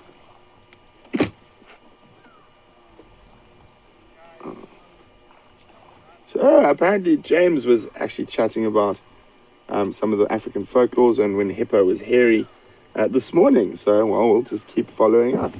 So the story behind it goes is that when the hippo lived out of the water, he had lots and lots of hair, but he was always competing and getting with the elephant and that, and he was always getting stuck. His hair was getting stuck in all the bushes, and he couldn't really move around. And he also is big. He's quite fat, so he doesn't like moving around. So he went and asked the Creator if he could go live in the water. And then the Creator asked, well, what are you going to eat? And so Hippo said, no, he wants to eat fish. And the Creator says, no, not a chance. The fish are there for the crocodiles and the other fish, and for people to catch. You can't eat fish. There's not enough fish for a big fat animal like you to have. So you can't have any fish. So Hippo literally irritated and begged the Creator for the chance to be able to go live in the water. It looks so cool, and it's so hot here in Africa, and his hair was always getting stuck all over the place, and just really generally not having a good time of it. So what he eventually, after lots of nagging, the creator eventually succumbed to Hippo's requests, and one of them, only the two stipulations that the creator put on Hippo, that if he was going to go live in the water, things you have to do. So you have to spread your dung. So that's why the hippos spread their dung. It's so you can check that there are no fish bones in the dung. And also the other thing, why the hippo often open their mouth when they come, it's so you can also check that there's no fish in their mouth. And that is how the hippo lost his hair, because the creator then took away his hair and he moved into the waters, the rivers and lakes of Africa. But there's a lot of fun little African folklores like that. One of my other favorites with the hippo is actually, it's more of a joke, and it's a Mbogushu, a river bushman joke from northern Botswana. And it says you never know whether the hippo is the best joker in the bush, or the worst joker, or the most embarrassed joker. So a hippo will all go underwater, tell each other a joke, and then they'll all come up to the surface and start laughing. And you never know whether they're laughing because the joke was really that funny, or they're laughing at you because you don't know the joke, or they're laughing because they've got such a bad sense of humor that they can't share the joke with anyone. That's an old Mbogush tale from northern Botswana. And the sun's just popping through. Now we just need Mr. Mvula to jump up.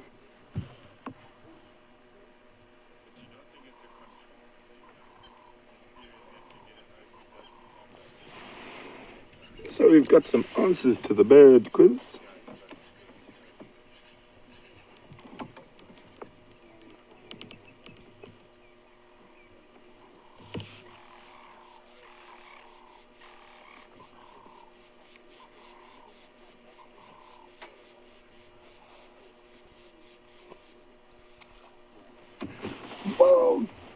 Well done to Joanne and Raisa. And I think there was someone else who got this correct. It was a red-billed buffalo weaver. Diane as well. A red-billed buffalo weaver nest is the big scraggly one, and then the smaller one is either a southern masked weaver, or Villatine weaver, or a lesser masked weaver. We just had a little guy. Oh no, he's flipping in there. He might pop out into the open. Very pretty little bird. Just literally almost flew into just above my head. And we don't often get the best views of these guys on camera, so hopefully he pops out. It's gone a bit high. Maybe we can roll forward.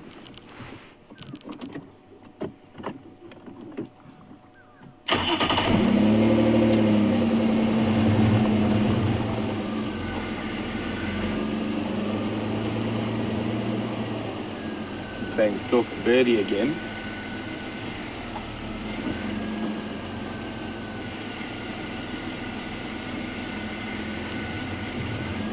Easier, possibly from the other side of the tree.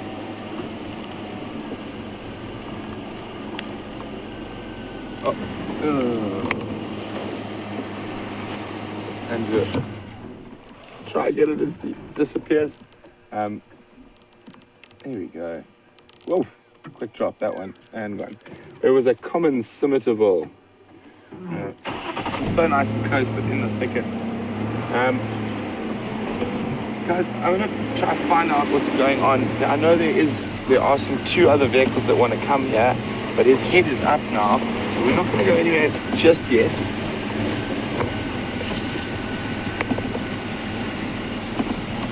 So while his head's up, we're not going anywhere. He might get moving shortly. Afternoon, Johan.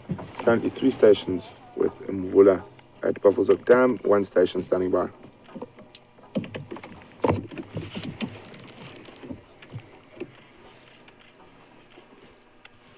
And his head goes down as soon as I come back.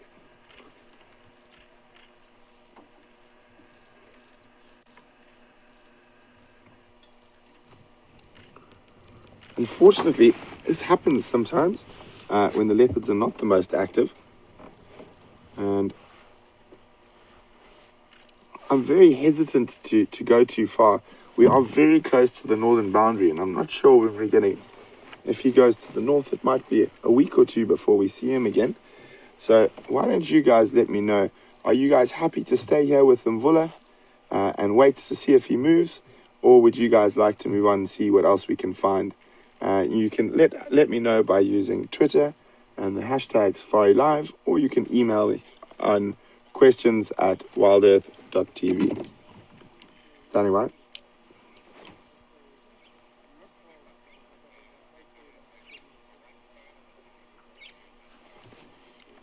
And he's in the middle of the dam wall.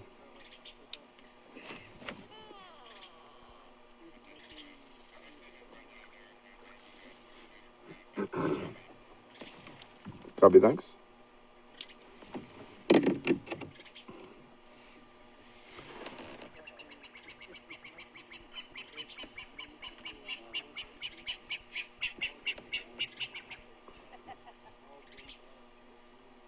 So patience is a really important thing when you are out in the wild. A lot of the most incredible sightings I've had has been from pure patience and waiting. And even, strange enough, with my hyperactivity, I seem to be able to find patience when it comes to waiting with animals. They calm me down somewhat, if that's even possible.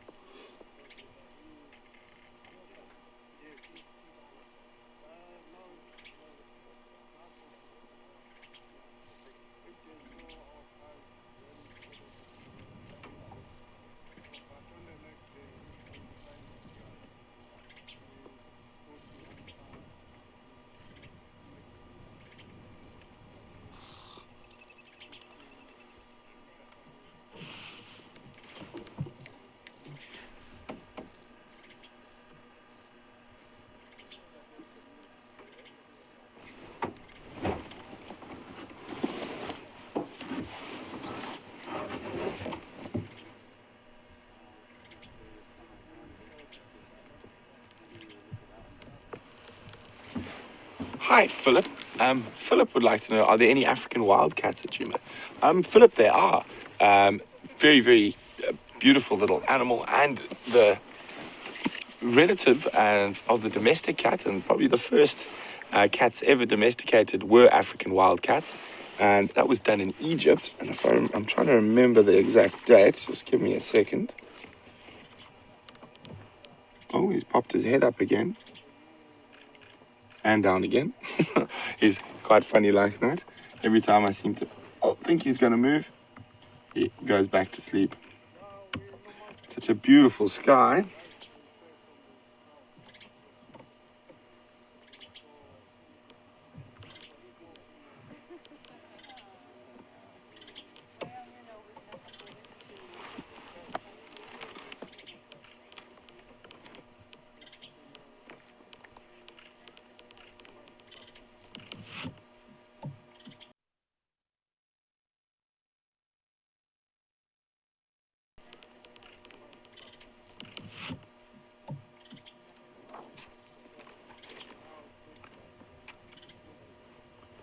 So we do get African wildcats in this area.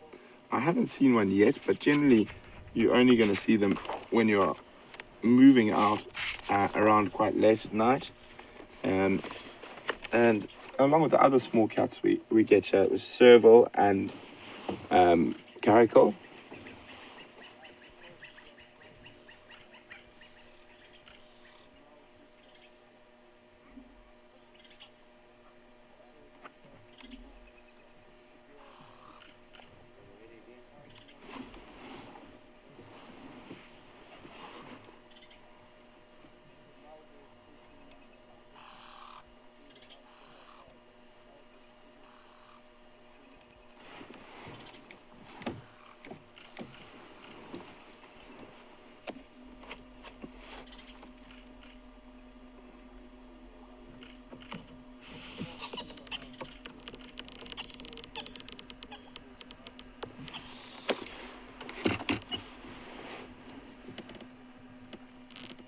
So, sorry, I'm just getting some game drive updates in my ear, just seeing what else is around. So it seems like there's nothing much else around the reserve this afternoon. This is the only sighting of a big cat that's going on at the moment. So I think it's a good idea to stay here. He should start moving shortly, hopefully.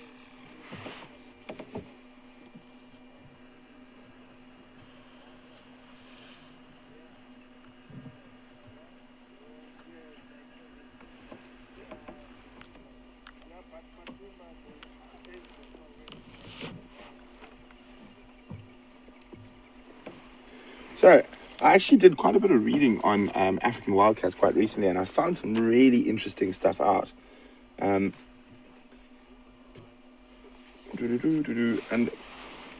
we go.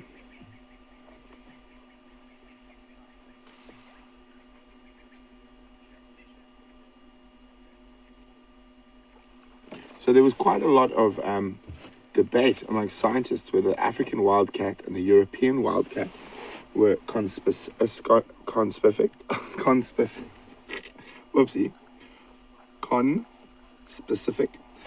so which means they're the same species basically, and a lot of you will know a cartoon called Sylvester the Cat, and Sylvester is actually named after the Latin name for the European wildcat, which I think is extinct now, and the Latin name for that European wildcat was Felis sylvestris. So that's where Sylvester the Cat, the name for the cartoon, came from, which I found quite interesting.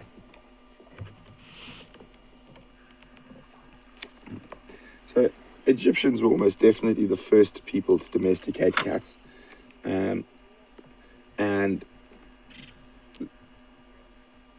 they archaeologists guess the domestication of the species happened probably around 3,000 years BC in the first dynasty.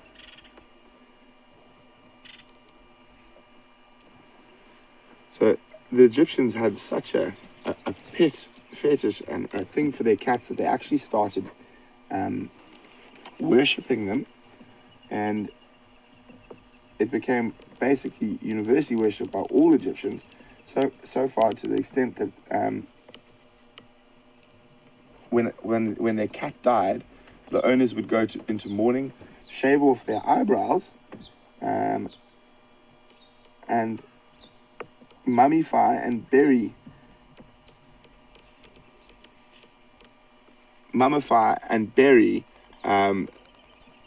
their cat, and then they would place it in shrines and other special places around the city or their home. And there was something else. So also when the Germans and Romans first started going to Egypt, apparently there was quite a lot of people or Roman soldiers that got into lots of trouble and even executed for killing cats. It created such an uproar in the making sure he's not getting up in the community there when the Greeks and Romans were started to trade and visit Egypt.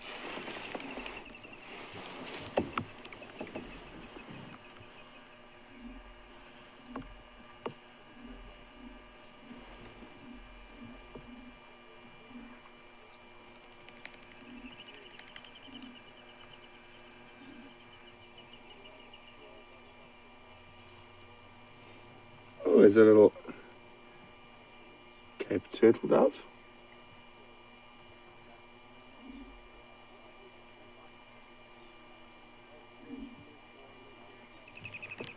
Having a drink.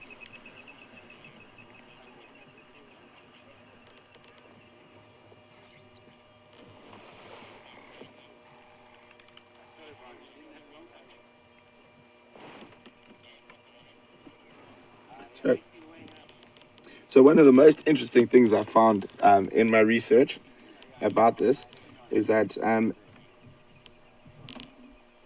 amount of mummified cats that were in cemeteries when the first archaeologists started really sort of digging out the pyramids and whatnot, so the last part of the 19th century and first part of the 20th century, they recovered all the sort of mummified cats and around the turn of the century. So I found that quite interesting.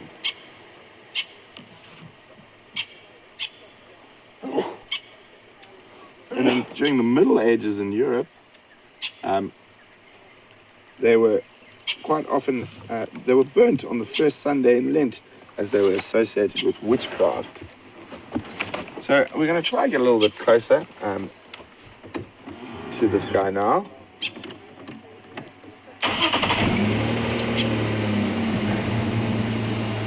I wish I could make him do a bit more, but I'm really hoping he gets moving shortly.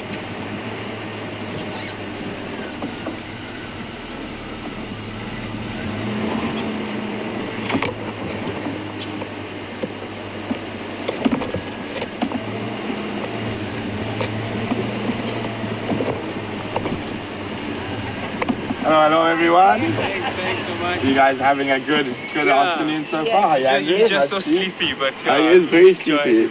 Say hello to WildEarth. Oh, we will do. There's a lot of people who know you're out there watching, so there's quite a lot of feedback from what I'm hearing that's going on. That's cool. So guys, have a wonderful rest of your safari, and Thank you. we'll Thanks so much, Brent. see you again. Yeah, Nice see you to around. meet Bye. Thanks so you. much, Brent. Bye.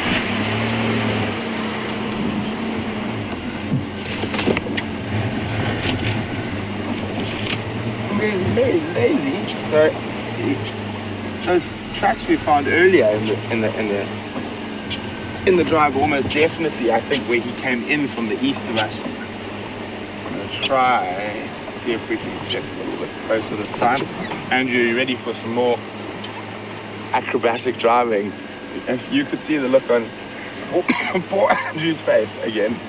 He's convinced. I've nearly put him into the dam with the hippo today. And we've been going along this very narrow little edge to try and get closer to the leopard a couple of times. I don't think we're going to go much further than that. Yeah, Andrew's worried about going for a swim. It's quite chilly.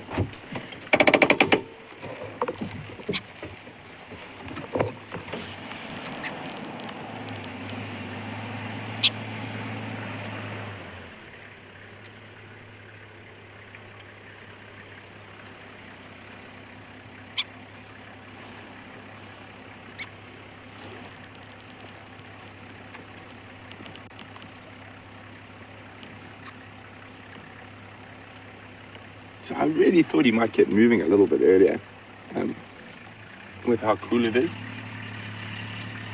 But it's possible he could have moved a long way last night.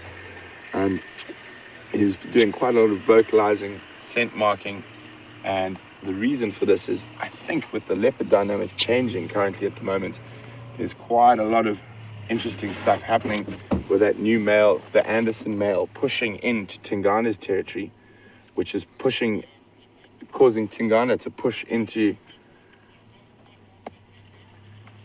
causing Tingana to push further into Mvula's territory, and this is causing him to probably travel quite big distances.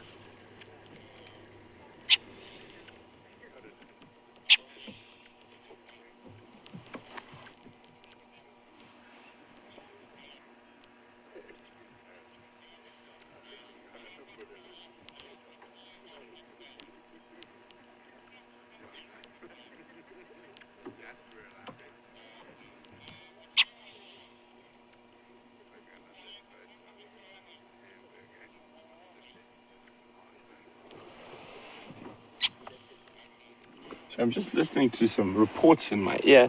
I know a lot of you will like to know that just got an update on Kunuma, the young male leopard we used to see regularly around here. He's down towards the east around Cheetah Plains. So just a little update for those of you who are interested.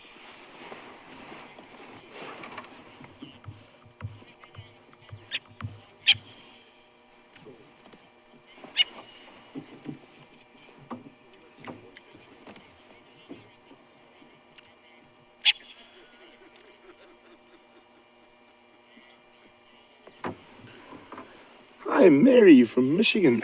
Mary would like to know if I know which leopard has been eating aardvark in the last few months. Mary, it's the male leopard called Tingana, and he's the one that I think is causing Mvula to to do all the scent marking at the moment, because we've seen him quite far north, further north than we've ever seen him before, pushing into Mvula's territory. So really interesting time happening with the leopard dynamics in the area at the moment. And for those of you, Just move a bit forward. which way do you want me to go? Oh, there we go. Well done. For those of you who are also interested, just to keep you updated, there's that lovely little Natal Franklin there.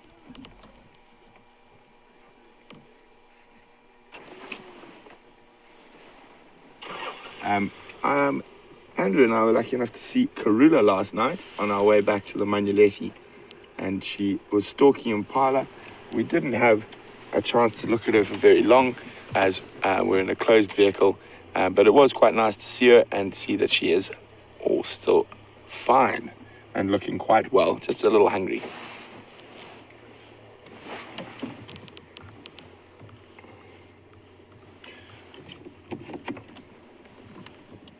Aubrey going?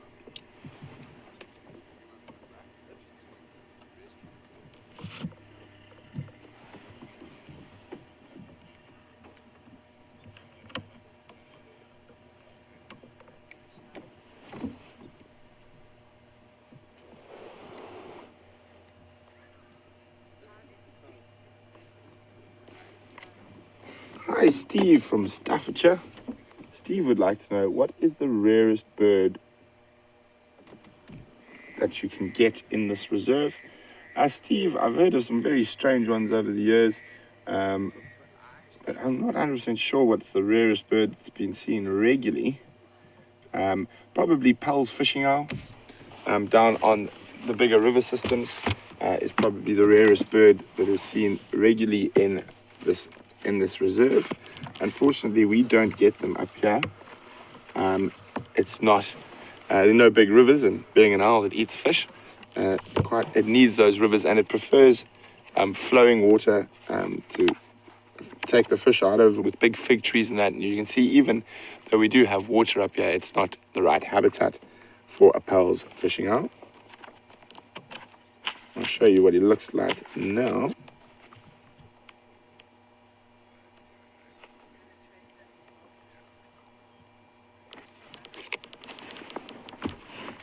Here he is, number 2. The Pell's fishing owl.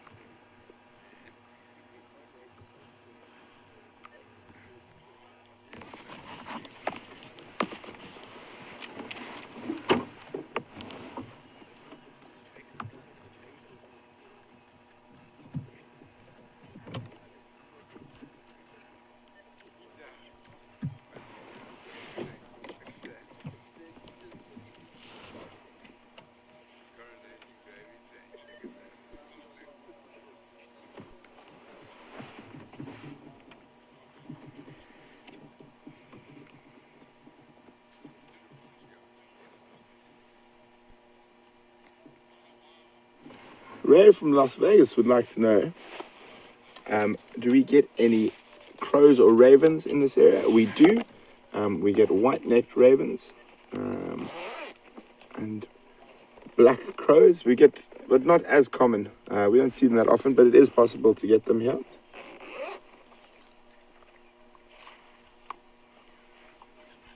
Come on, Mr. Mvula. Time to do something.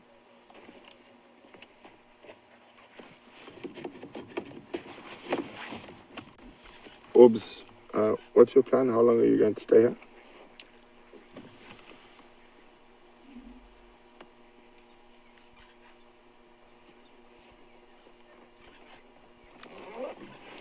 What's your plan? How long are you planning to stay here?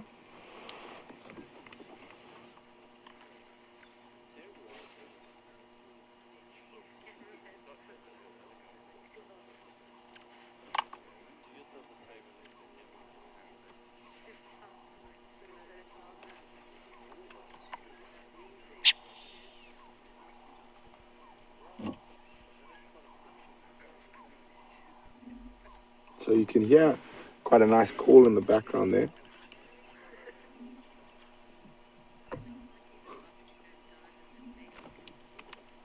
Copy, thanks, Orbs.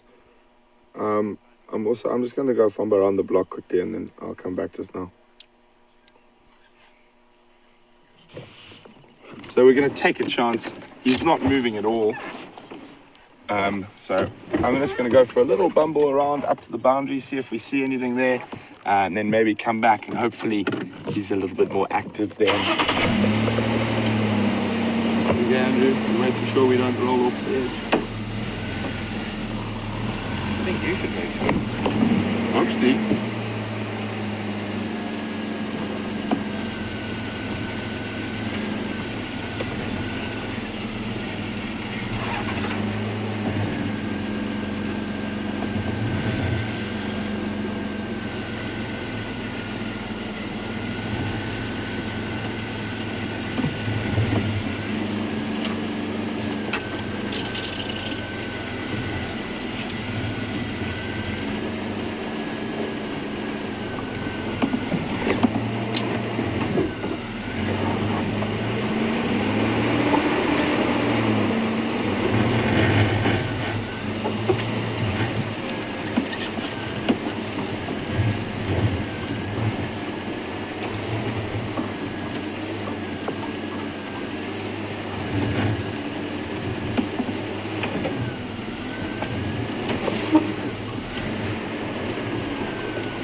Hi Rumay, welcome on the Sunset Safari, Rumay. Rumay would like to know, can a leopard identify different bird sounds to see if prey is around the corner? I'm not sure. I don't think they pay much attention to most bird sounds unless the bird is alarm calling, and that's not to look for prey. It's actually they're listening to see if there's another predator in the area. I think they will probably take note of oxpeckers, which will let them know that there is possible prey species around. But I think more they will use the sound of birds to notify them of possible predators around.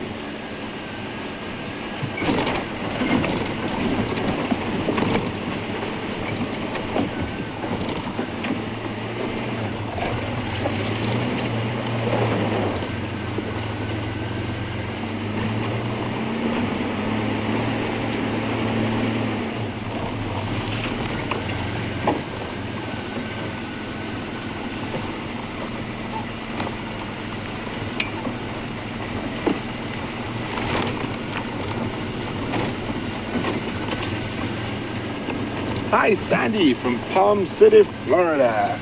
Sunny Florida. Sandy would like to know if I've heard any updates on quarantine and how his injuries are recovering. I actually haven't heard anything from quarantine in quite a while. I don't know if he's been seen recently at all, even at the other lounges. But I will try and find out. Just don't get a fright. Andrew's removing some dust as we head into the dry season. We get more and more dust on the lenses, so Andrew's just trying to make sure you have a nice crisp and clear picture.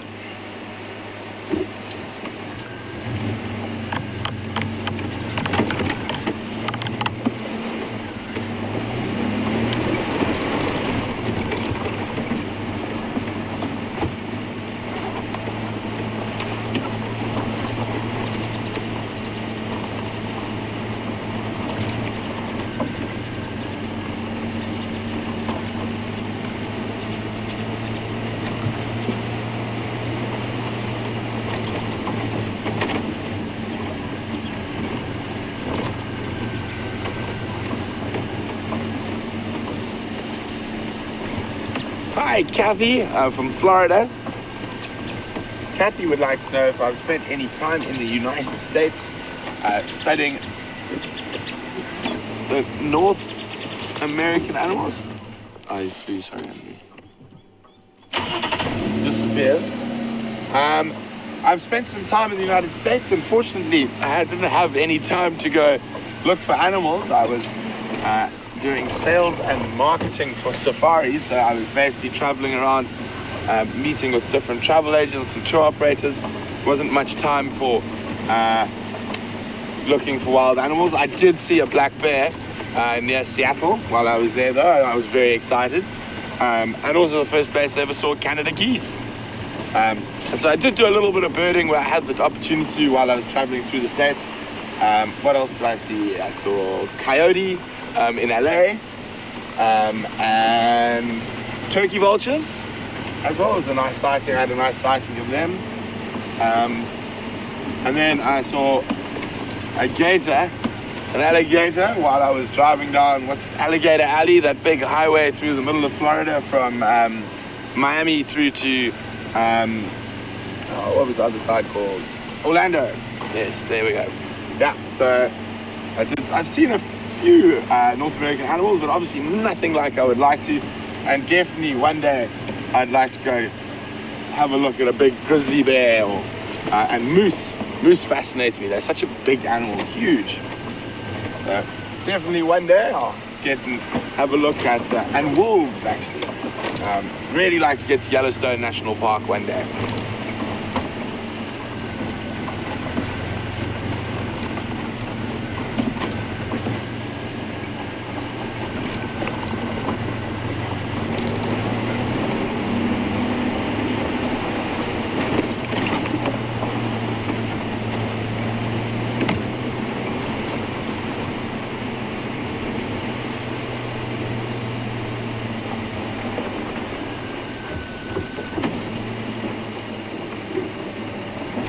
Just having a quick scoop around the block, see if there's anything around.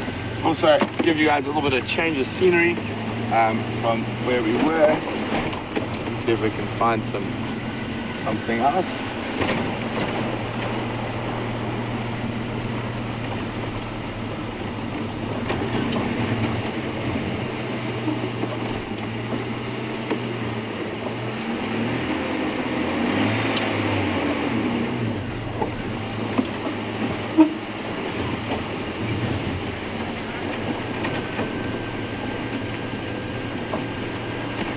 Just stand by, guys. I have to have one of my afternoon meetings. Hello. How's everyone doing? How are you, Madala? Sharp. And anything else? Weather in Coolmas? Yeah, from Beach. Yeah, maybe further north. Okay, in Comfort? Cheers, guys. Sorry, I want to ask something. Yeah, sure, go for it. So we just gotta we'll be saying, hi, how are you guys doing? Oh, he doesn't. He doesn't recognize. I do, I know who you are. Oh, good. Yes. How are you? Very well in yourself. Good, man. How are you guys doing? No, we well. Oh, nice Just to trying meet to you. figure out Look your like a filming. Vati sitting there. So basically we're live to mostly to the States at the moment. So that antenna there broadcasts through. But what I can do, I'll come have a chat to you guys if you want to know more about it later. But we are live at the moment, so we're going to carry on and see what else we can find. Cool. Cheers, guys. Cheers, eh? Fun and Bye, guys. Keep going. Sorry about that, guys. I actually bumped into some people I used to work with at Singita. They are enjoying a holiday at Juma at the moment. I didn't even see them hiding there. I didn't. So always nice to bump into people, you know.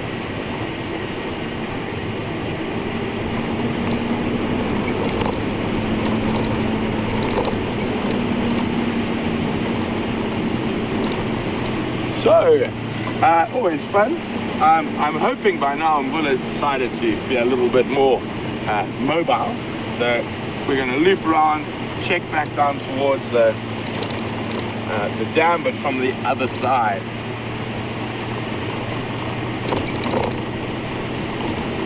And this looks like a cold front coming in, so I'm not going to be particularly happy about that. That is looking quite ominous for the morning. And hopefully by the morning we will have both vehicles out. Eugene has been working really hard to try and get those vehicles to get the Wendy fixed. So we do really appreciate all the effort he's been putting in.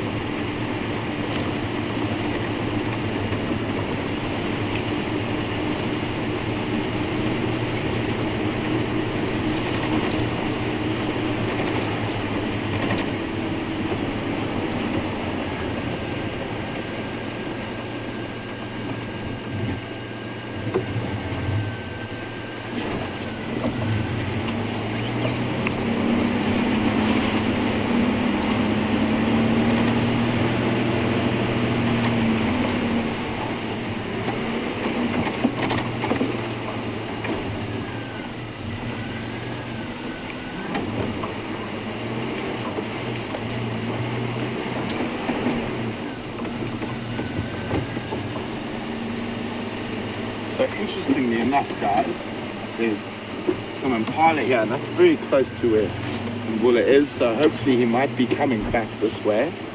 So I'm just gonna see if we can get a view of them through the gap. There we go. Have you got there, Andrew? Do you want me to go back, forward? I can't actually see them with my There we eyes. go. Underneath that branch. And try the. There we go. See them there? Yeah. There's an Impala there. So that's very close to where Mvula is, so hopefully he comes this way. So probably not more than 150 meters.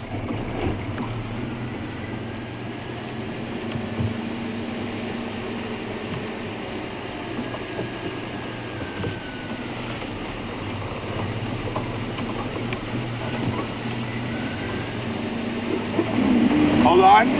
Something just ran straight through there. I'm going to try and see what was going on.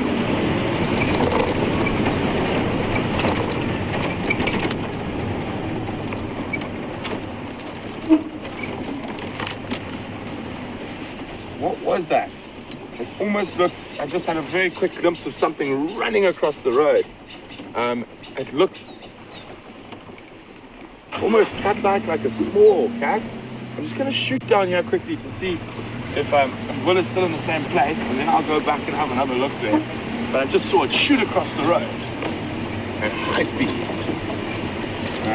Make sure he's in. No, he hasn't moved, so he wasn't the cause of that. And let's just go have another quick look. I doubt we're going to actually get another chance to view it. I cannot even begin to guess what it was, but whatever it was moving at seriously high speed.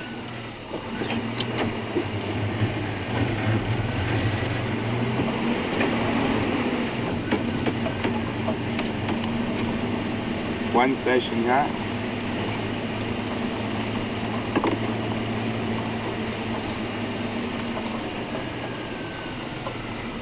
Sorry, go again, Nick.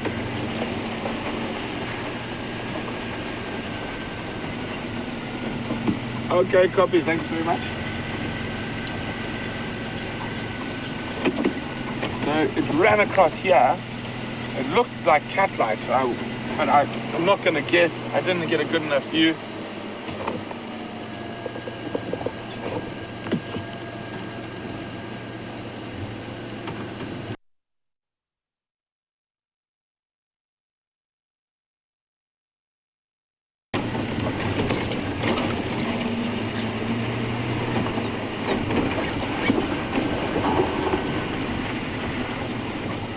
My initial instinct, I thought, oh, maybe side-striped jackal, but then it was just too quick, and the way it moved was, for me, more cat-like. One of life's little mysteries.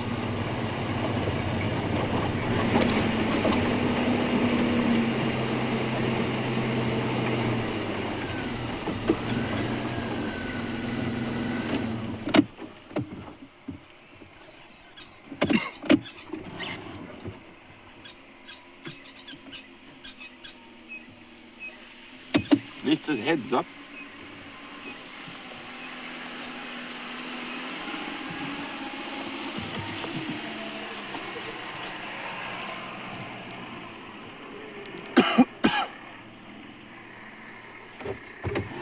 I think, just give me a second, sorry. Apparently someone lost some stuff off the vehicle, and Ephraim has kindly picked up our missing clothing and is going to return it.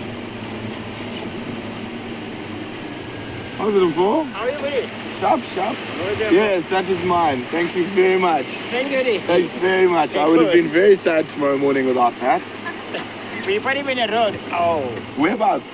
Like between them. Yeah, see, because In the James deep. was borrowing this morning. I'm going to have a word with him. Oh, Going to lose my gloves. What exactly. year is your Rover?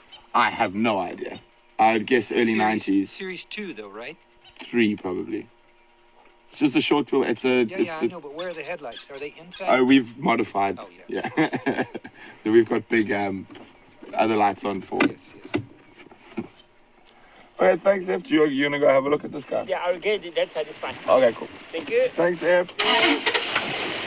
So James, this time it wasn't Andrew misplacing one of my gloves, it was James.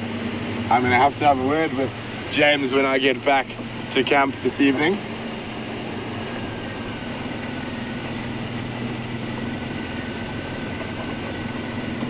Okay, we're ready, Andrew. Yes. We've done this before.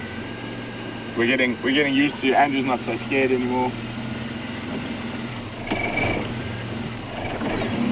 Low range.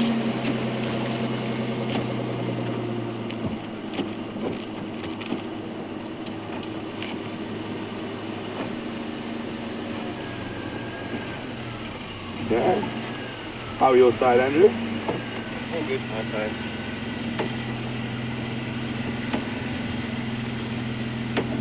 Still good your side?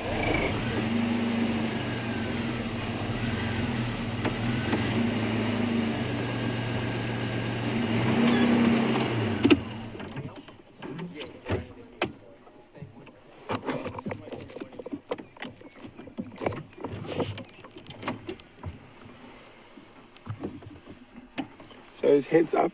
Hopefully he's going to start moving now. What about the one we saw? Those two we saw. Okay.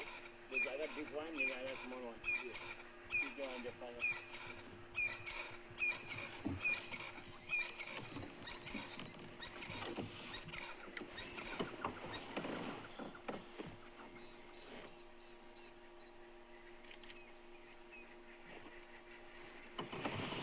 Hi, George Ann from Illinois. Welcome on the Sunset Safari, George Ann.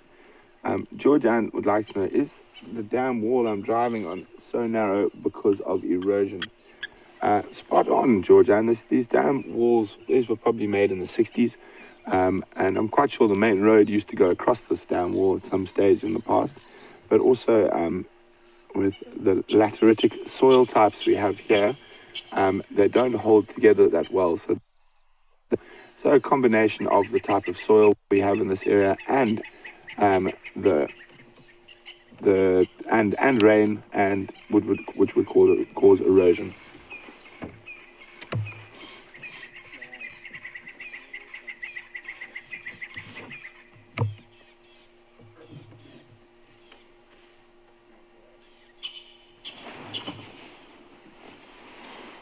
So it looks like his eye is coming on quite nicely. It's the right eye that was injured. You can see a little bit of still burst blood vessel there.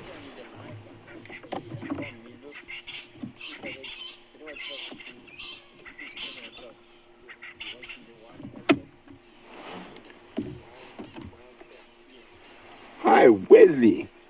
Welcome on the Sunset Safari, Wesley. Wesley would like to know what happens if a leopard comes across a lion. Wesley, generally the leopard will try avoid lions. Lions are much bigger and stronger and will be able to kill even a big male leopard like this. So Wesley, I think he would probably just try avoid. If the lions haven't seen him, sneak off. If the lions see him and try to chase him, he'll run up a tree. Do you want to try the headlights and I'll change settings here? Or... Okay.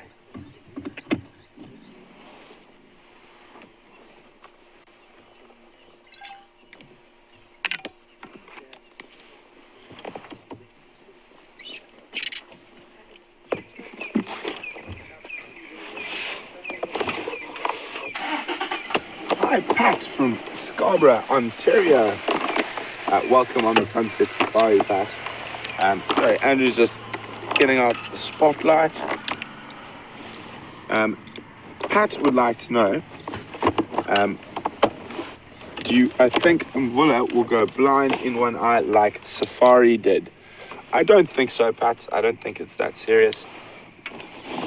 Sorry about all the noise and clunking around, guys. Just us getting the spotlight ready for the nocturnal part of the safari.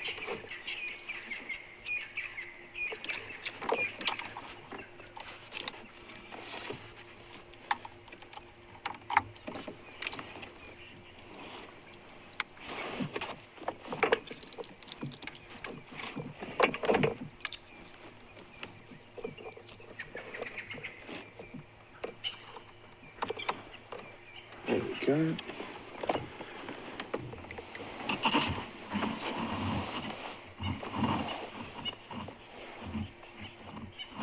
Okay, I'm just trying to get the spotlight in a good spot there. Just put a little bit more light on him.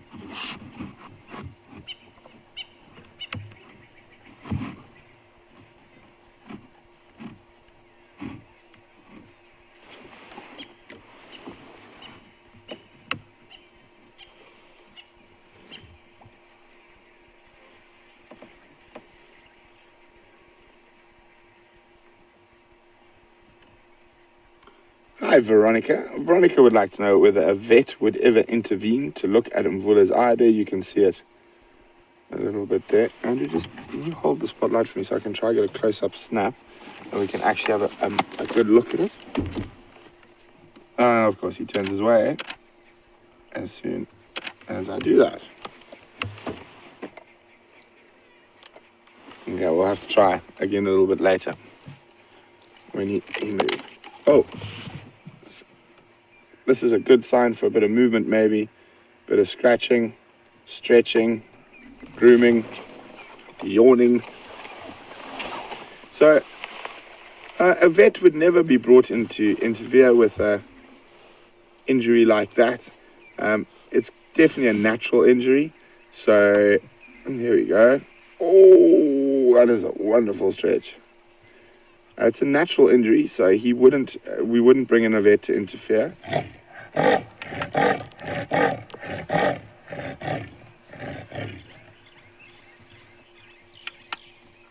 Wasn't that amazing? You could hear that rasping we were talking about earlier on the safari. He called literally not even 6 foot from the car. He's going to probably do a bit of scent marking now. So he's spraying urine and turning up the dust, and that's for that, to try keep the scent there longer. There we go, Andrew. He's going to walk right next to us. This is quite a narrow down wall. I'm not sure what he's going to do. So he is literally below me and about less than a meter from me. That was really, really close to us. He's still very close to us, and we get close to animals all the time, but that was really close. I think that's the first time I've been above a male leopard. That was incredible. Now comes the reversing part.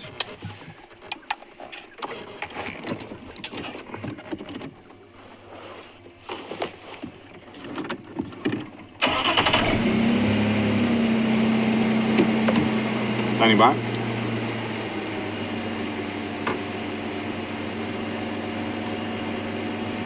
Copy, thanks very much. Thanks for trying.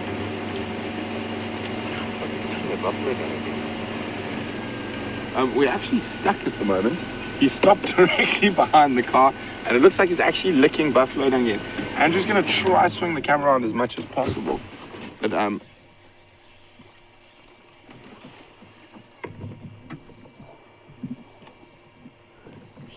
we just suddenly been just engulfed in these tiny little. I'm going to try and move a bit, Andrew. Literally directly behind the antenna. Go ahead, Johan. I don't think it's safe. Hey, Fern, make your way, just me here.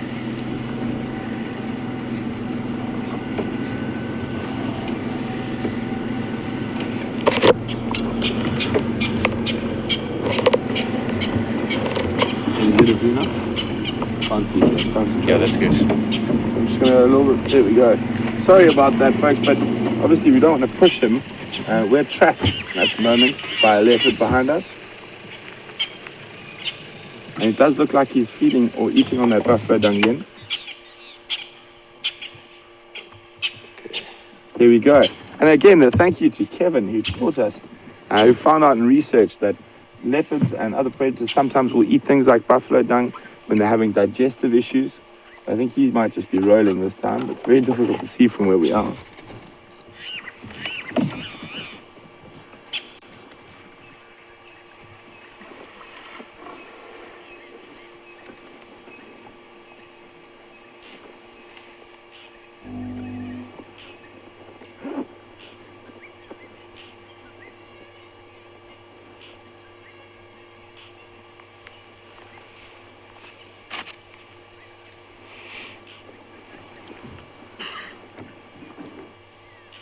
So we can actually see quite nicely that landing strip some of our viewers use to identify Mvula. Oh, he's on the move, so are we.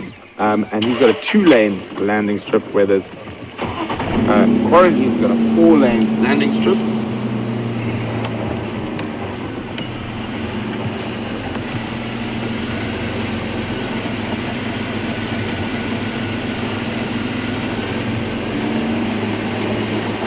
There we go. We have escaped off the bridge, off the dam. Oh dear. Unfortunately, he is going into a block I know very well, and that is a thick and nasty area where he's heading into now. But don't worry, we will definitely try to stay with him.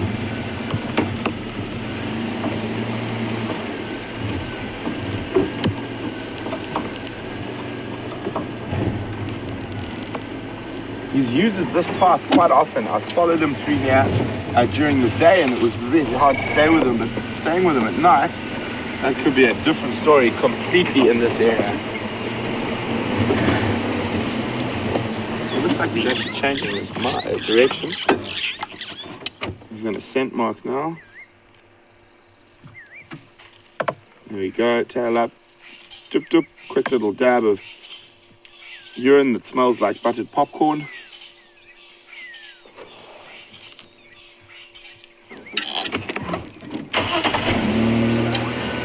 We'll try to stay with them as best we can. To concentrate quite hard when we're driving through this block. It's very, very thick.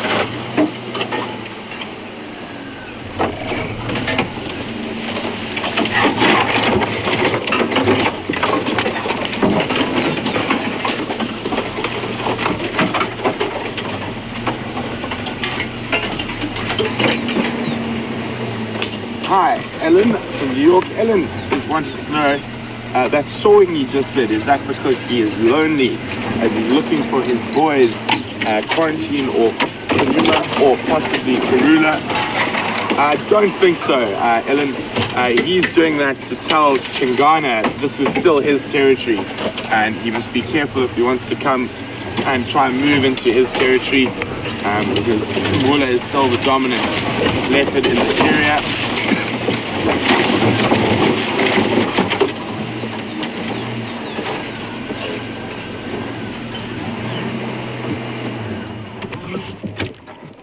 We'll see which way he goes into that impenetrable wall.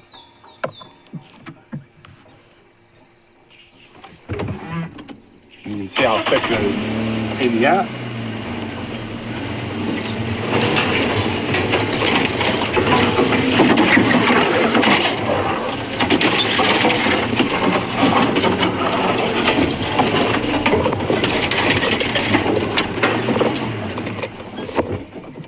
Unfortunately, he's come through to an open area.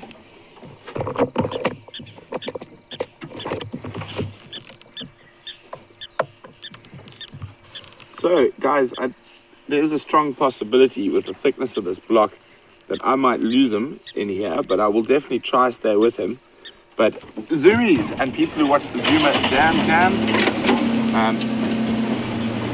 I think there's a very good chance he might pop up on that cam this evening, so keep your eyes open.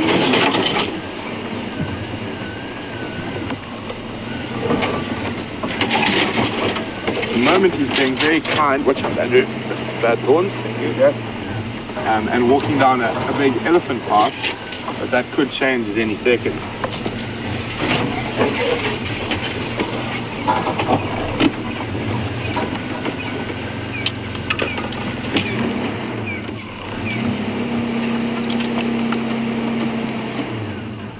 There you go, cleaning the claws.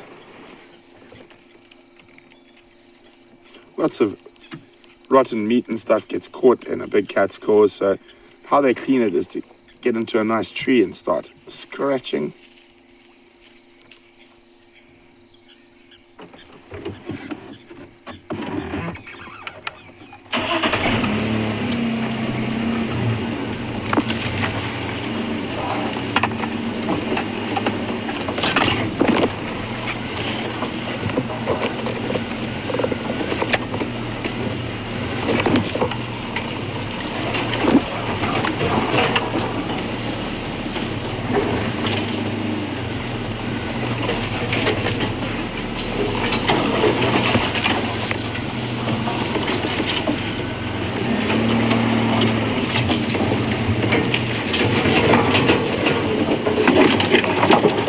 here. Sorry guys, you've got to concentrate on trying to get through quite a small gap here.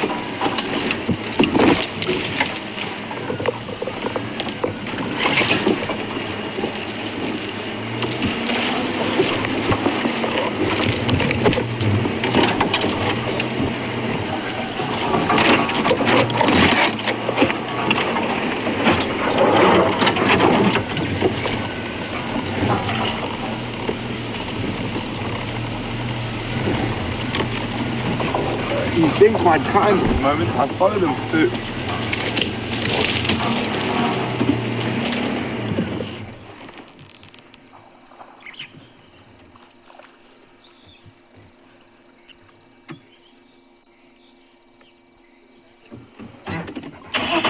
I followed him through a bit further to the south in this block, and it's much thicker than this, so I'm quite thankful for where he's walking at the moment.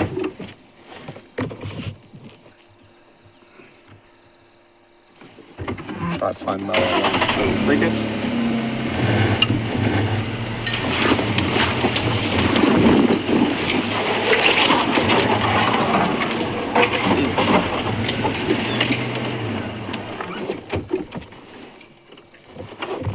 He's smelling another leopard. Send mark. There we go. There's that phlegm and grimace you've heard about.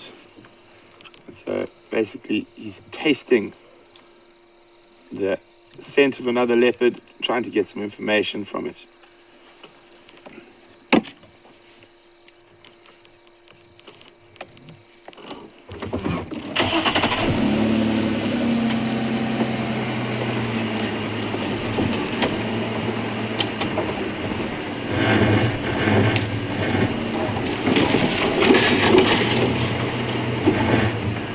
Which way does this path go? Which way did he go? Getting a bit bigger. There he is. Oh, I don't know if we're gonna get. Hold on, everyone. Watch, that's very thorny. Very, very thorny. Oh, this is what happens when you gotta try and follow left through this very thick bush.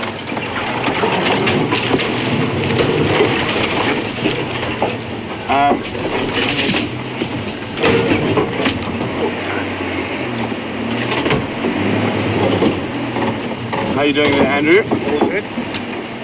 I've lost sight of him, but I'm hoping it's not too thick on the other side. This is the last of the thick stuff.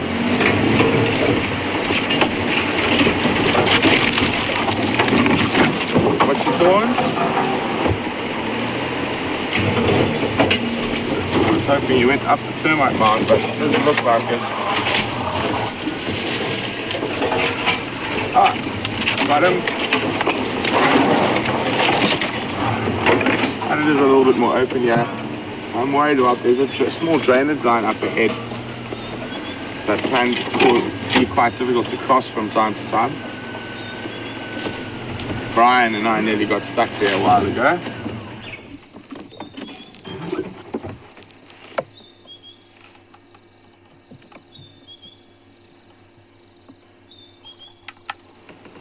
Stopping, listening.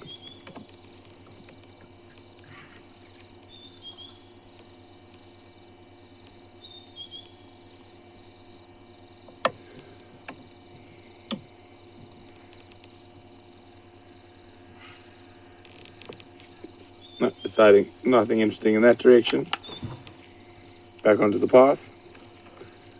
So he is in general direction heading towards Juma.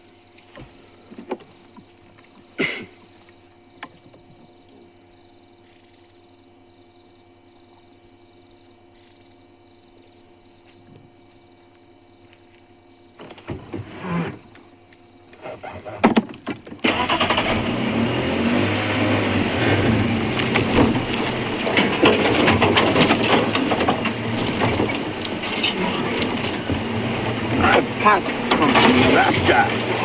Oh, Pat, I'm going to be with you in a second. I'm just going to try find my way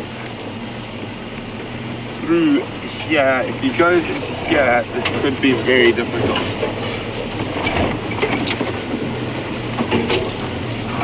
there is a drainage line that can become quite steep up ahead, and I have a sneaky suspicion he is heading towards that drainage line.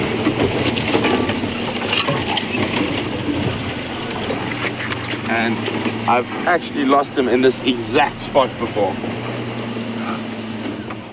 So he's disappearing there.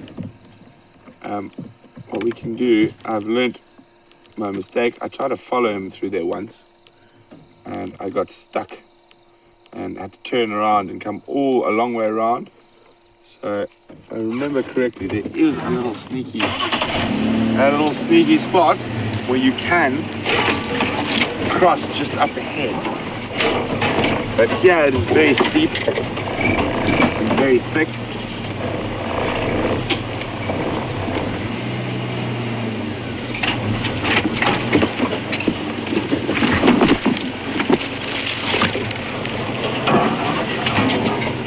So sorry we've lost him, but we will try to hop around.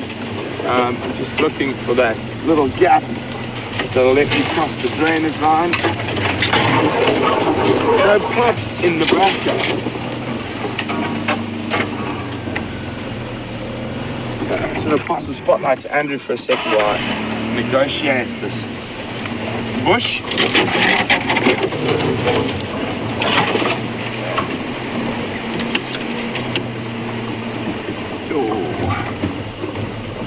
Very, very thick to our left, and that's where the drainage line is. Just trying to get us out of here and try to get around to the other side and maybe catch up with Mvula there.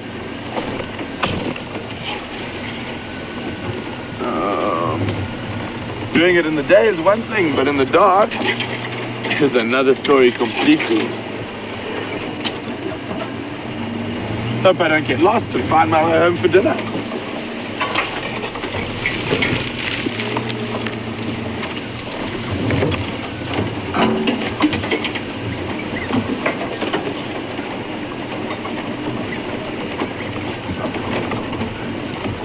So Pat was asking whether leopards, lions have glands or anything on their paws. Shine down there. There we go. On their paws to help spread scent. But as far as I know, no, they don't. It's only on their. They use their urine to spray. Sometimes some of that scent might get caught on the soles of their feet while they're walking, but they don't have any specialized adaptation that I know of. Oh, they look a bit steep. Yeah. Maybe. It's debatable. Debatable. Well done for sitting on the fence, Andrew.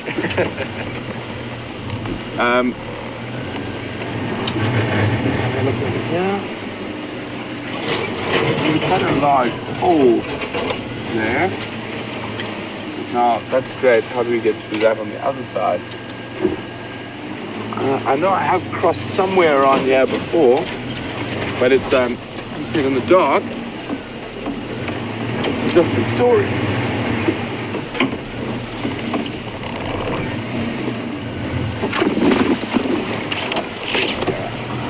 What does this look like? This looks doable.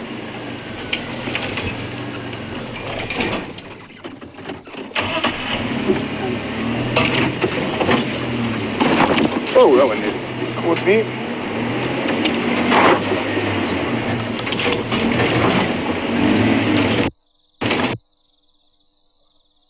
I'm just trying to get out and to go back where we came.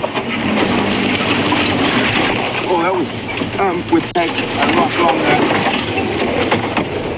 You okay? Yeah. Well done, Andrew. Now,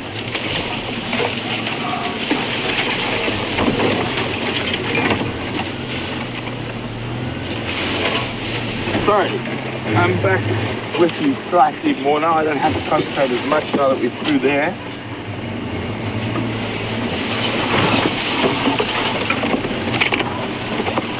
I was going to find my way back to the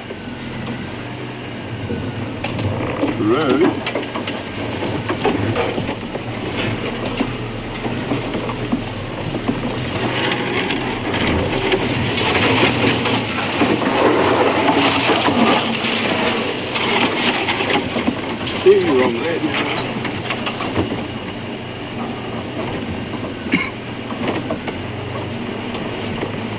So I'm hoping what has happened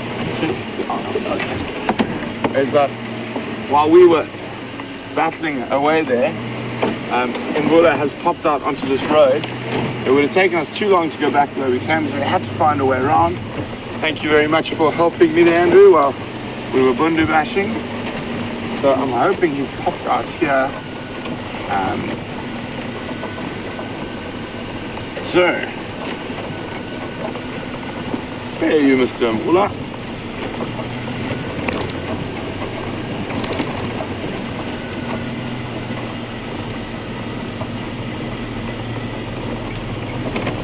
Hi, Susie! Welcome on the Sunset Safari, Susie. And Susie would like to know what other leopards have been in the area recently. As I said, I saw Karula last night, but on our way back to the Manuleti. But quite far from here, not too far from here. Go ahead, Forbes.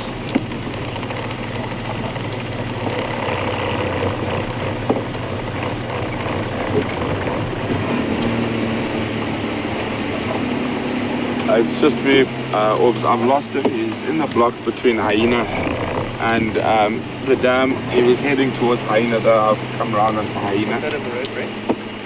There we go, we got him. Nice. Eyes out far. Aubrey, I've got him again. He's mobile south on Hyena Road.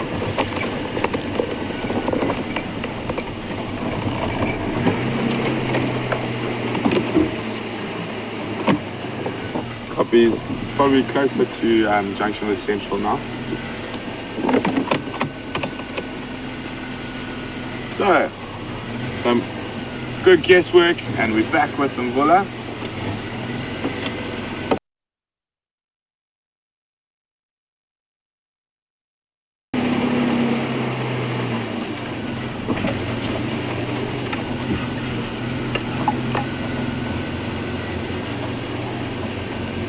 Thanks very much.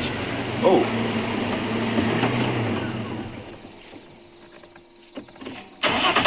Just started running. I was wondering if he maybe heard another leopard calling, but he stopped again very quickly.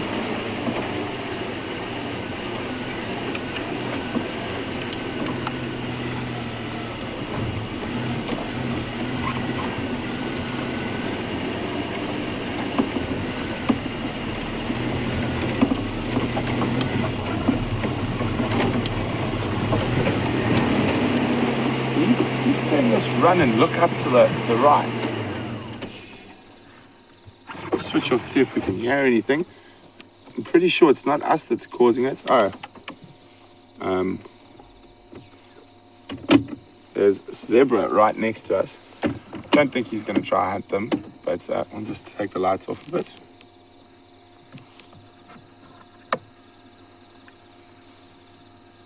He will possibly, if they have a foal, go for it.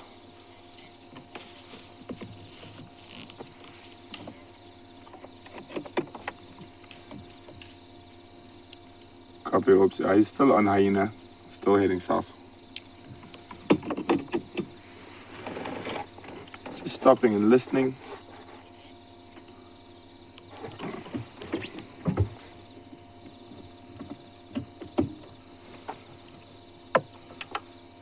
The zebra has seen him, and they're not really too perturbed with him. We're not going to put the spotlight on the zebra, being a diurnal animal. So we only put lights on nocturnal animals. Their eyes work differently, and they don't get blinded by the light, whereas an animal like a zebra would become blinded for a short while by the spotlight if we put it on for an extended period.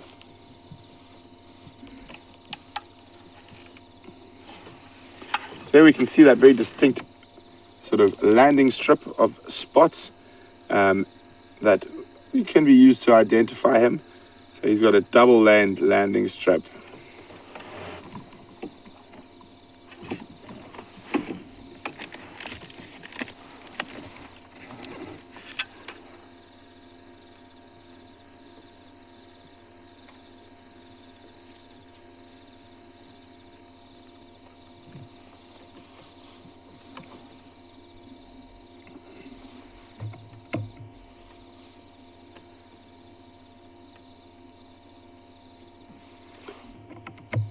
So guys, I'm going to give you another chance. I asked a question earlier on the drive.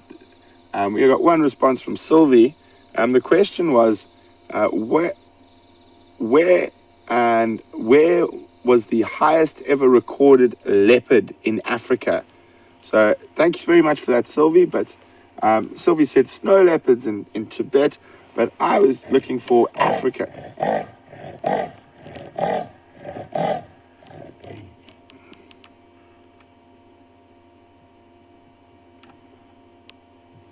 Be interesting if we listen for a little bit, see if he gets a response. And he's changing his mind, coming back towards us.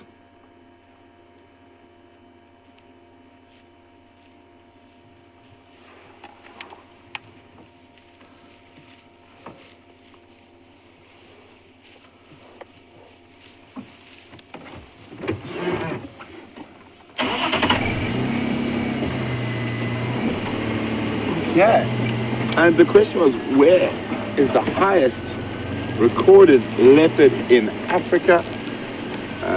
Where was it, and what is the name of the country that it was recorded in, and the name of the place it was recorded? And you can send your answers to questions at WildEarth.tv, or use the hashtag Safari Live on Twitter.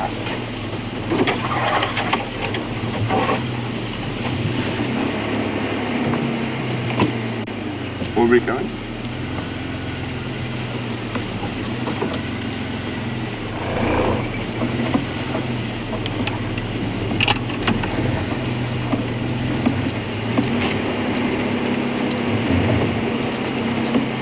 Already got it.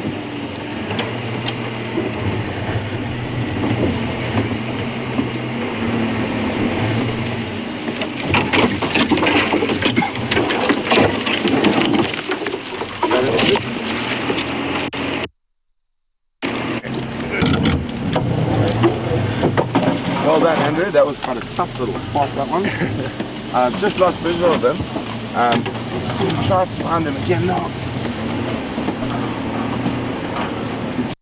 Just suddenly changed direction and went off the road into the bush. And this is another one of those, not the nicest blocks to follow a leopard in at night.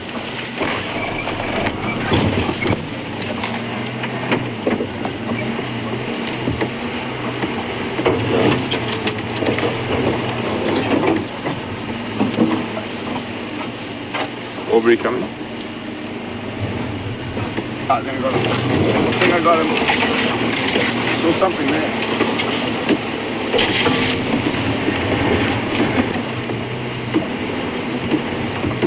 Yeah, obviously he's just come off the road now, but I think I can see your light. He's just in my spot right now. He's changed direction, heading north now.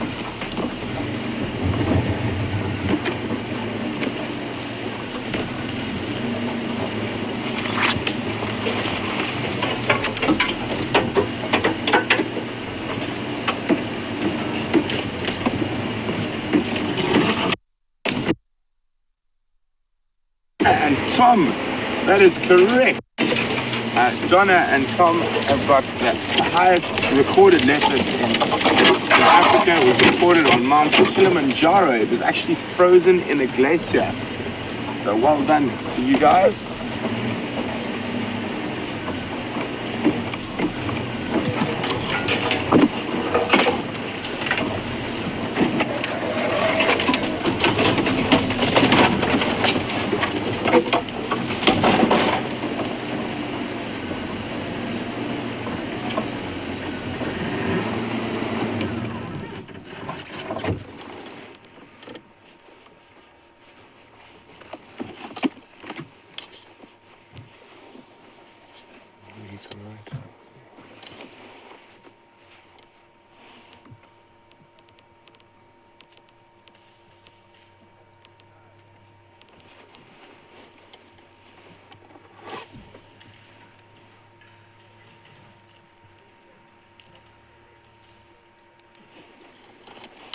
I'm just going to move forward a little bit, and then I think I'm going to let him continue off into the bush here.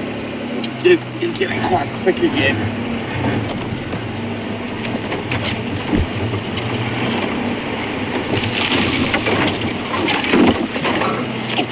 Oh, okay, guys. Where's he? You see him? No. He's just... Okay, everyone will keep it. There's a diker right in front of him. So we just turn off the lights. I don't know if the diker's seen him. I just caught a quick glimpse of the diker.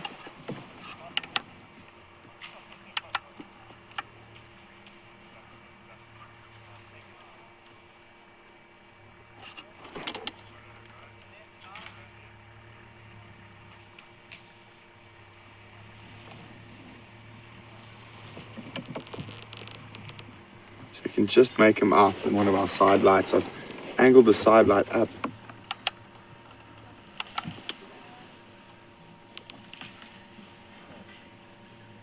So while he's stalking, no, he stopped stalking.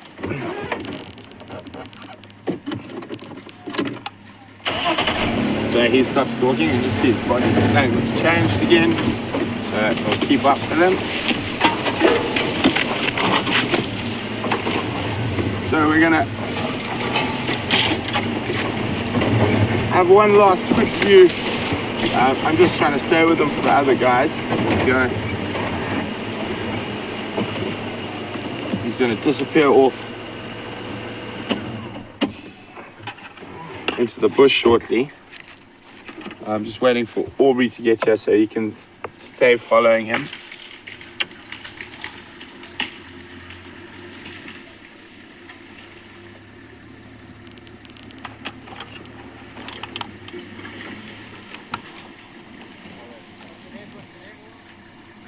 Okay, guys, so as Mvula disappears there, we want to take one last question from Ron in Scotland.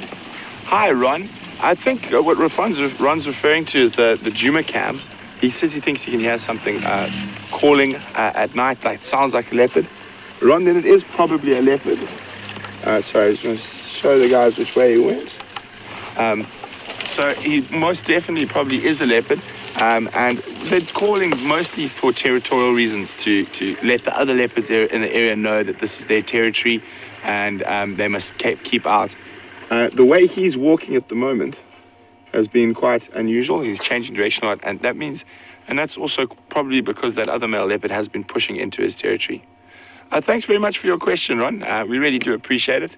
So, guys, it's been a fantastic day out here with WildEarth on Juma Private Game Reserve. And you had a great time this morning with James. And James and Mvula, and you heard him calling.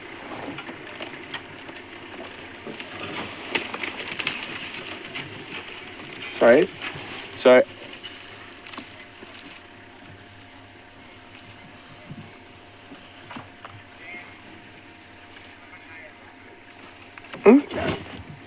So, guys, thanks very much for joining us. As I said, you had a wonderful morning with James and following Mvula. Great to hear him calling.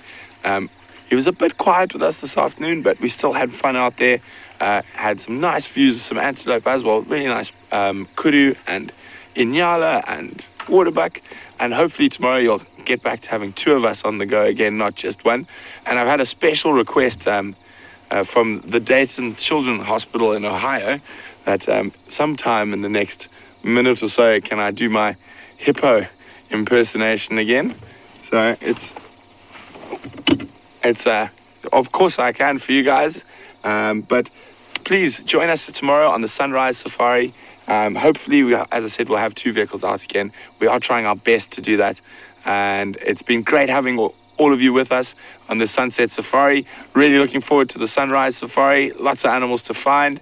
And thanks again for all the questions. We really do appreciate it. It's an absolute privilege and a pleasure to be able to take so many of you out on safari, and so that you can enjoy the African bush and we can share our knowledge and our passion. So this one, especially now, we're going to go. Let me just get ready. I'm going to need a drink of water before I do this. Okay, this is for all the kids at the Dayton Children's Hospital.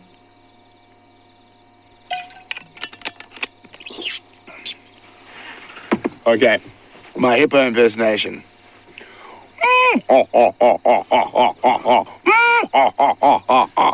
On that note, guys, have a wonderful day or night wherever you are in the world, and we'll see you bright and early for the sunrise safari.